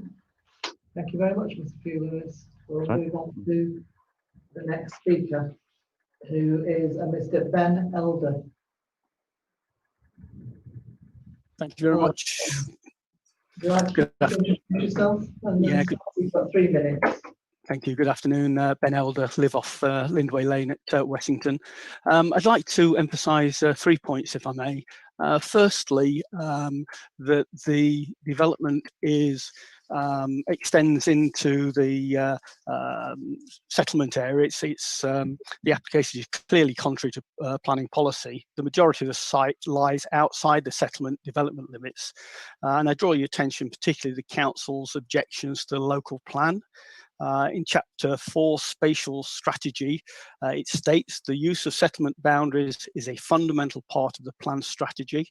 It is clearly distinguishes between the built framework of settlement, where development is acceptable in principle, and the open countryside, where policies are more restrictive.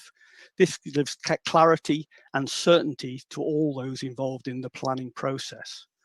And then policy SS9 focuses on the relationship between the neighbourhood plan and the local plan, and states that development would be permitted outside settlement development limits if it is in accordance with the policies adopted in the local plan.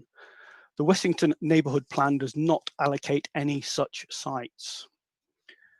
Further example of the proposal is against the local plan is contained in GS6, where new development in countryside, which says new development in the countryside will only be permitted where the development is appropriate to such a location, it is in keeping with the character of the countryside, it causes minimal disturbance to farming, it does not require major infrastructure provision, it causes minimal problems of noise, pollution, and other environmental impacts, and it does not represent a potential intrusion into the countryside.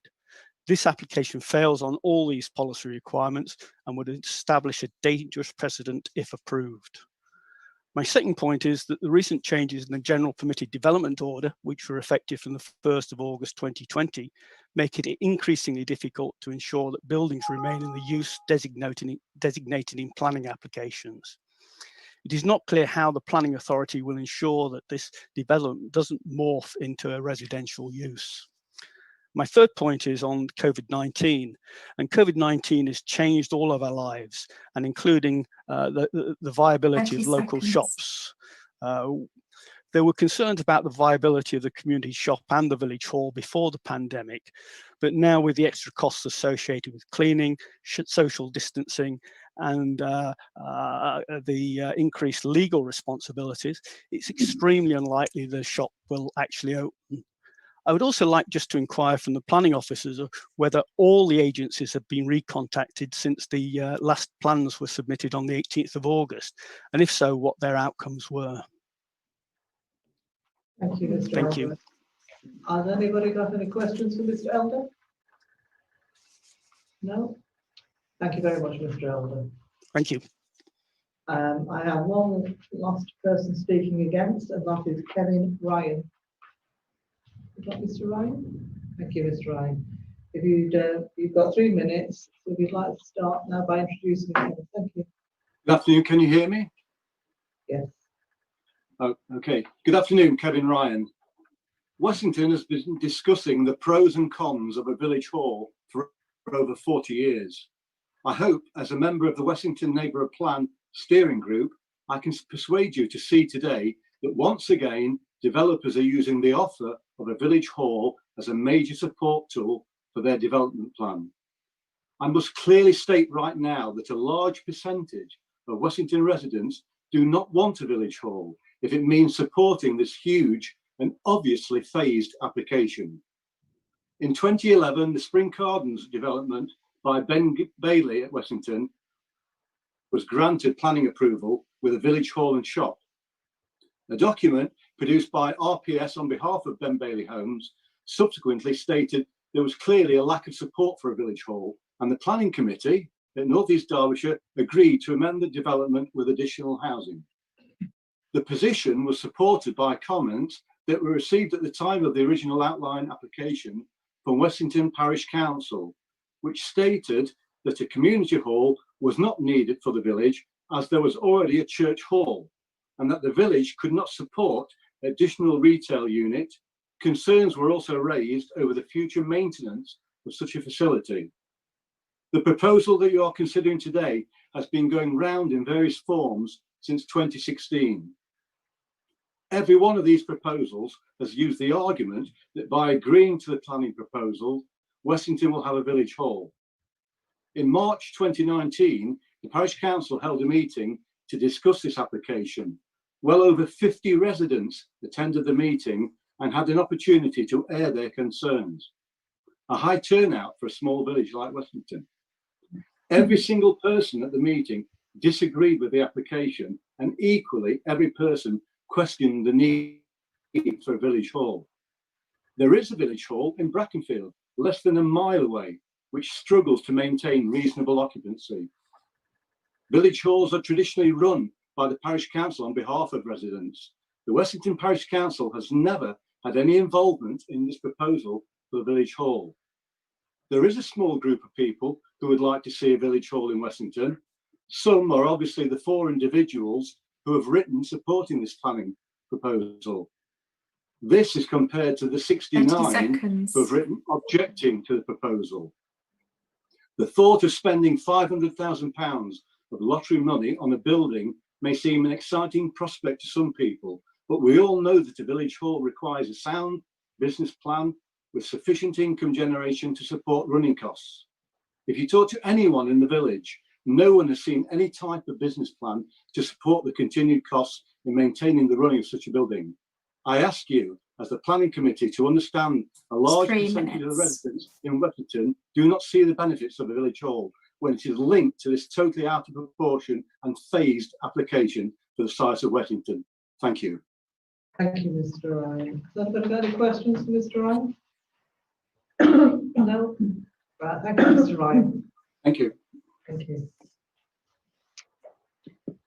Well, that's the last of the objectors that I have that wish to speak. I now have a member in support of the application who wishes to speak on it.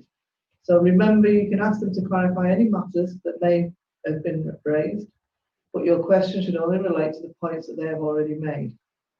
Excuse me, Chair. Sorry? Excuse me, Chair. This is from a supporter for the scheme, a person called Paul Emerson, who has confirmed that he's going to have internet difficulties with Wi-Fi. So he's asked for us to read out his statement. Okay. That's fine then. Well, is that going to be you or?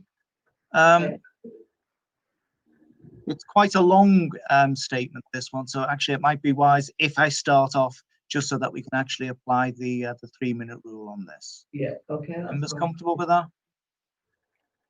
Right. Okay, thanks, Alan. Okay. Please see the statement from the trustees of the Wessington Village Hall Trust. The lottery awarded a grant of £500,000 to build a village hall, including a shop in Wessington, because there was a demand in the village for a village shop, for a village and shop, hence planning was granted at that time. Although this money was awarded 6 years ago, it is still available.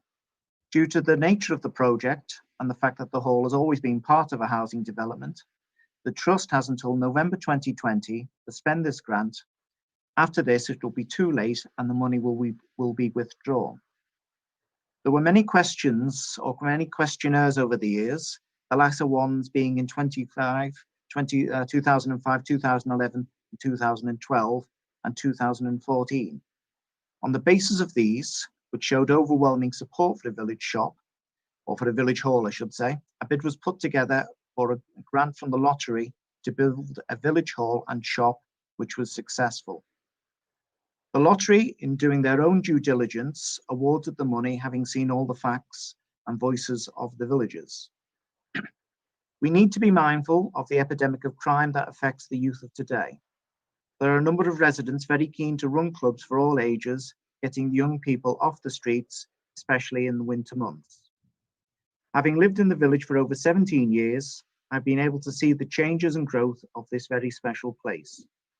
The prospect of getting this long-awaited hall is fantastic. We have a growing young population of children who are now at the age when playing out alone on the public park on Coronation Street is an option. As the village grows with another development, bringing in another 60 houses, this will mean even more young people. Having worked in children's services for over 30 years, I'm fully aware of the need to give young people a place where they can get out of the house but be safe around volunteers who are DBS cleared and can offer activities or just a place to meet. The parish council have previously been well aware of this element of the village hall's function, the past chair being part of the village hall committee and trustee for a period of time, which to me is confusing given their current stance and reported inaccurate statements not reflecting the voice of the village in a positive way.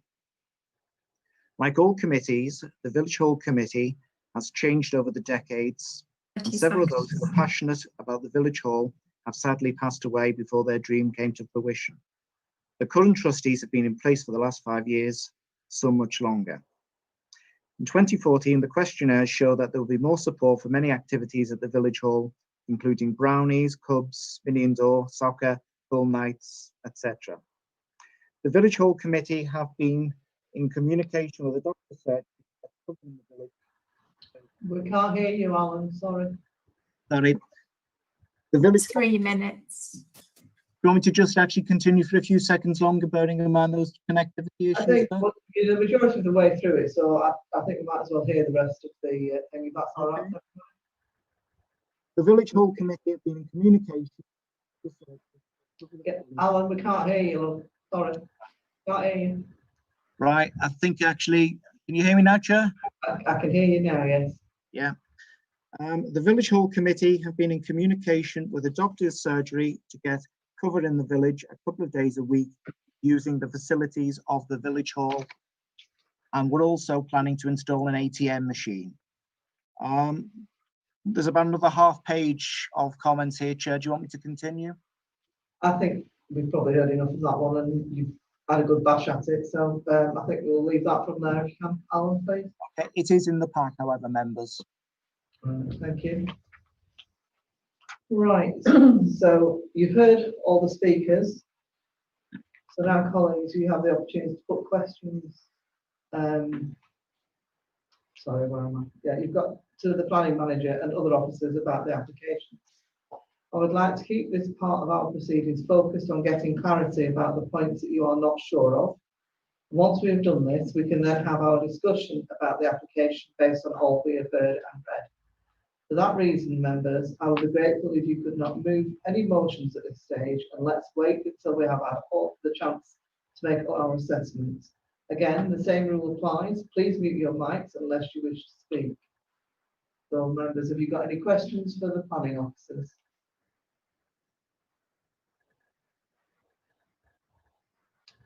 I know. Nobody's coming forward. No questions, Chair. No questions. Right, so we'll move on. I will open the floor for the debate. Again, could any of you please refrain from moving any motions until we've concluded our discussion?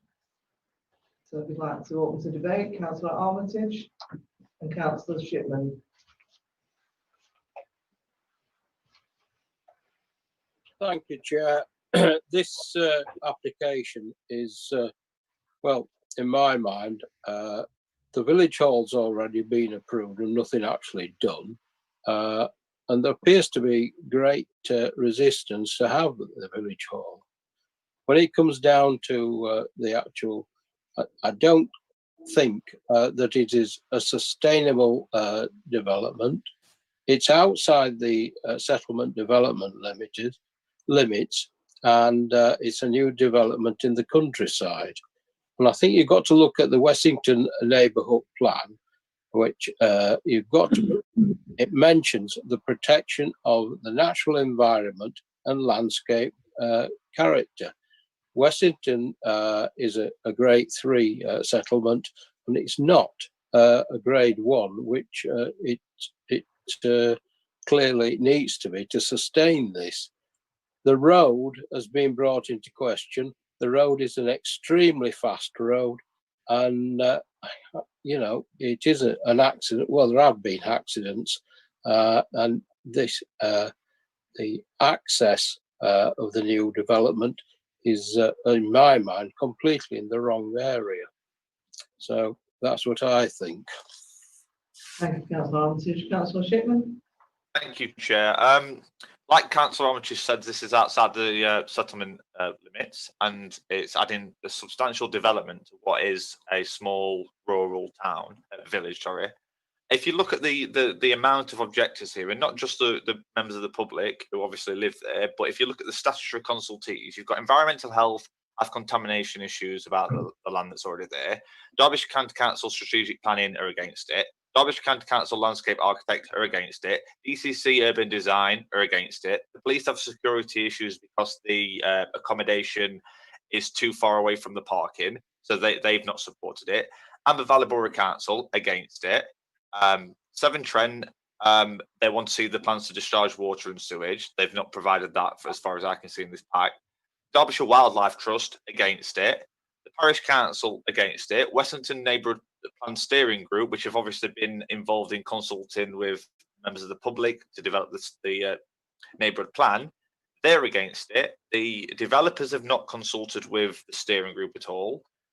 I'm honestly shocked, actually, that the planning office have recommended this to be accepted, because everything, if you read all the documents, it's contrary to that position. It actually, if anything, we should be saying there's no way on earth this is going ahead, based on what I can see. I mean, to call it a sustainable development is, we keep getting these coming to the planning where people say, oh, I've got this sustainable development. They've planted 2 trees and then they can get away with calling it a sustainable development.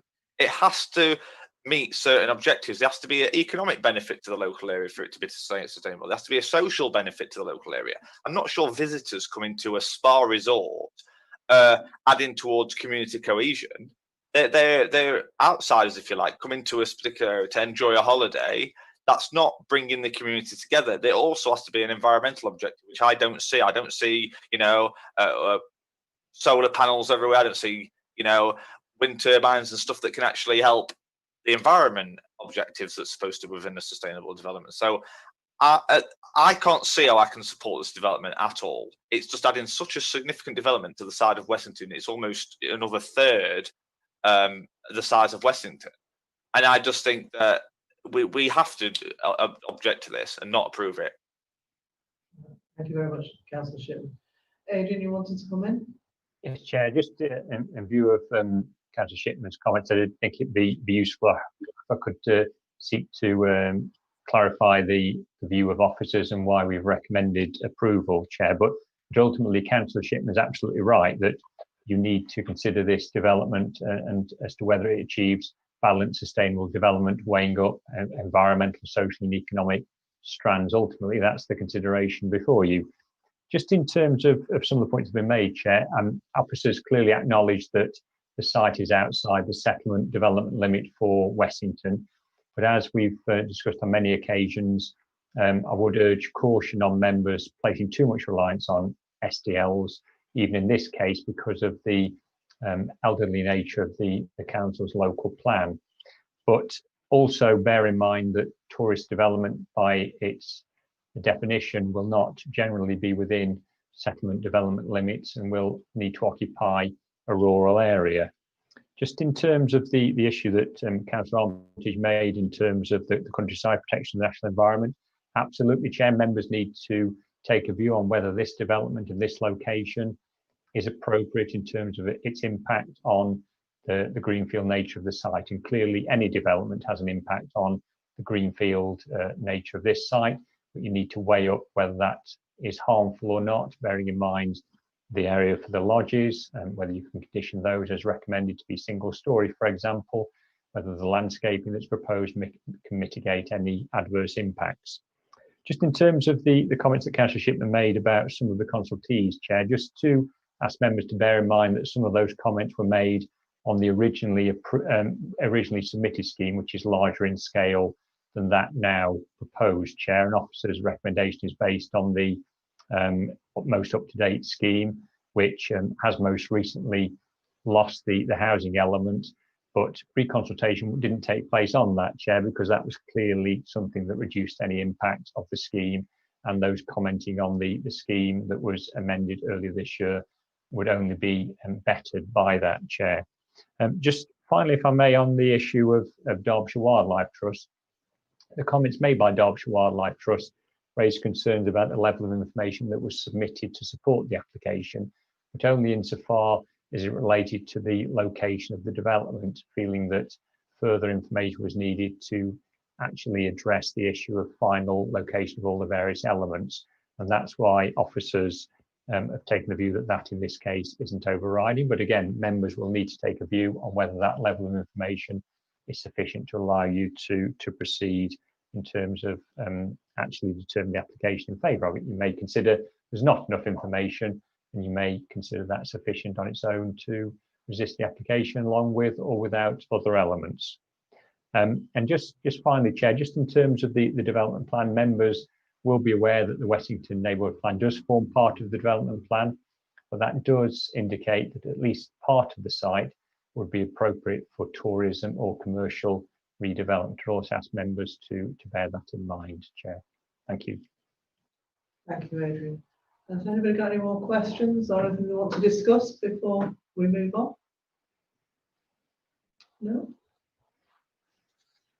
Right, so we've heard everything now, so I'm now opening it to the floor for a motion. Everybody wants to put a motion forward? Councillor Armitage and Councillor Shipman? Yeah, I'd like to put the motion forward to go against officer's recommendation. The reasons being that it's against GS1, sustainable development. It's also it's outside GS5, the settlement development limits, and GS6. It's a new development in the countryside. NE1, landscape character, and also the Wessington Neighbourhood Plan, because it should protect the natural environment and landscape character, which this certainly does not. It's a massive scale, and we should vote against this. Councillor Shipman. I absolutely second every word of Councillor Armitage's motion. Right, thank you very much. Right, members, so we've got a motion, but before we move to the vote, I'd like the clerk to read it out so that we're all clear about what we're actually voting for. Mr. Chair, as I understand it, the motion is to reject the application contrary to officer recommendations, with the focus for the reasons for rejection being around sustainable development, the fact that the development would be outside the settlement limits, and that it would be a new development within the countryside. And if Adrian wants to comment on that.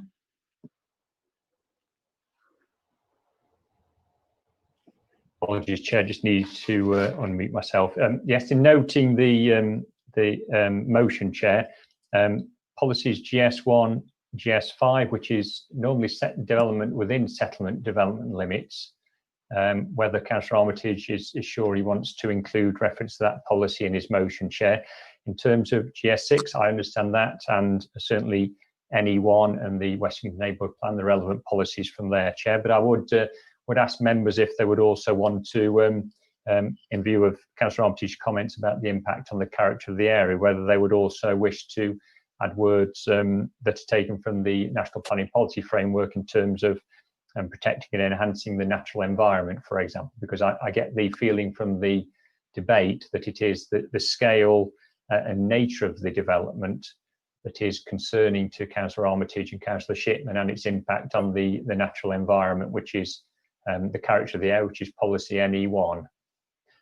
Again, Chair, if members are minded to refuse the application in accordance with the motion, Chair, when they vote, perhaps I could ask that delegated powers are given to myself in consultation with yourself to finalise the exact wording of the reason for refusal, Chair. Thank you, Adrian. Is that okay by you, Councillor Armitage and Councillor Shipman? Yeah, that's fine. me. Thank you. Right then, so if we can move to the vote, and we'll do this again through a roll call. Yes, Chair, as before, I'll read everyone's name out. You can just clearly indicate for, against or abstain. Councillor Antcliffe. Refuse the application.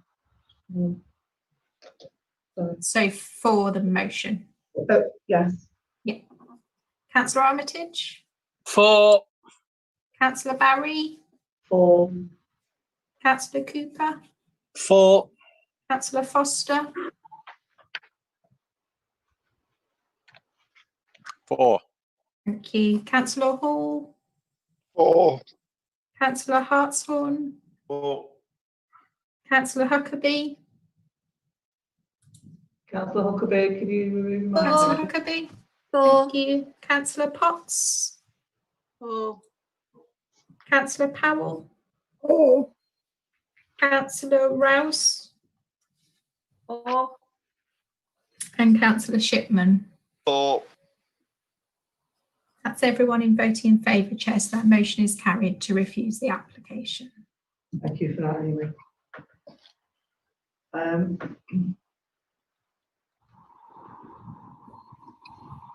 Right, so the motion's been approved.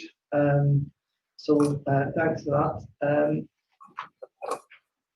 just trying to read what's next. So that's that one done and dusted. Thank you very much, everybody.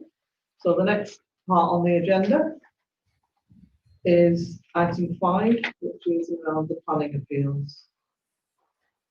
I now call on the planning manager to explain our next report, item 5, the appeals lodged and determined. Thank you, Chair. I won't keep members more than a couple of minutes on this, but there were just 2 appeals reported in this month, Chair. Both were dismissed, and as officers, we welcome the dismissal of the 2 appeals, as perhaps you would imagine, particularly in terms of the prior approval for the conversion of the barns, Chair. The inspector was supportive of the council's stance that the prior approval procedure that would otherwise grant permitted development for the change of use of these agricultural buildings does actually require some discussion, and the level of works can, in this case, amount to more than the conversion of the building. So I know members will have received a copy of this appeal decision, but it is one that takes some reading, but it does actually provide a great deal of support to the stance that officers have moved to, and will continue to look at the proposals with a critical eye in future, Chair. But it is supportive, as was the appeal at Caldy Road at Dronfield of the officer stance. So we welcome them. I'll happily take any questions, Chair, but that's all I would have to say on them for the time being. Thank you, Adrian. Has anybody got any questions for Adrian? No? Right, okay. So thank you, members. And do we agree to note the reports from Adrian? Yeah. All in favour? Yeah. Everybody in favour? I think that's everybody in favour from what I can see. Yes, Chair. So thank you for that. And the next item is urgent business. I have no urgent business, members, so I can now declare this meeting closed. And it is 4 minutes past 5, so that was a clock. Thanks, everyone. Thank you, everybody.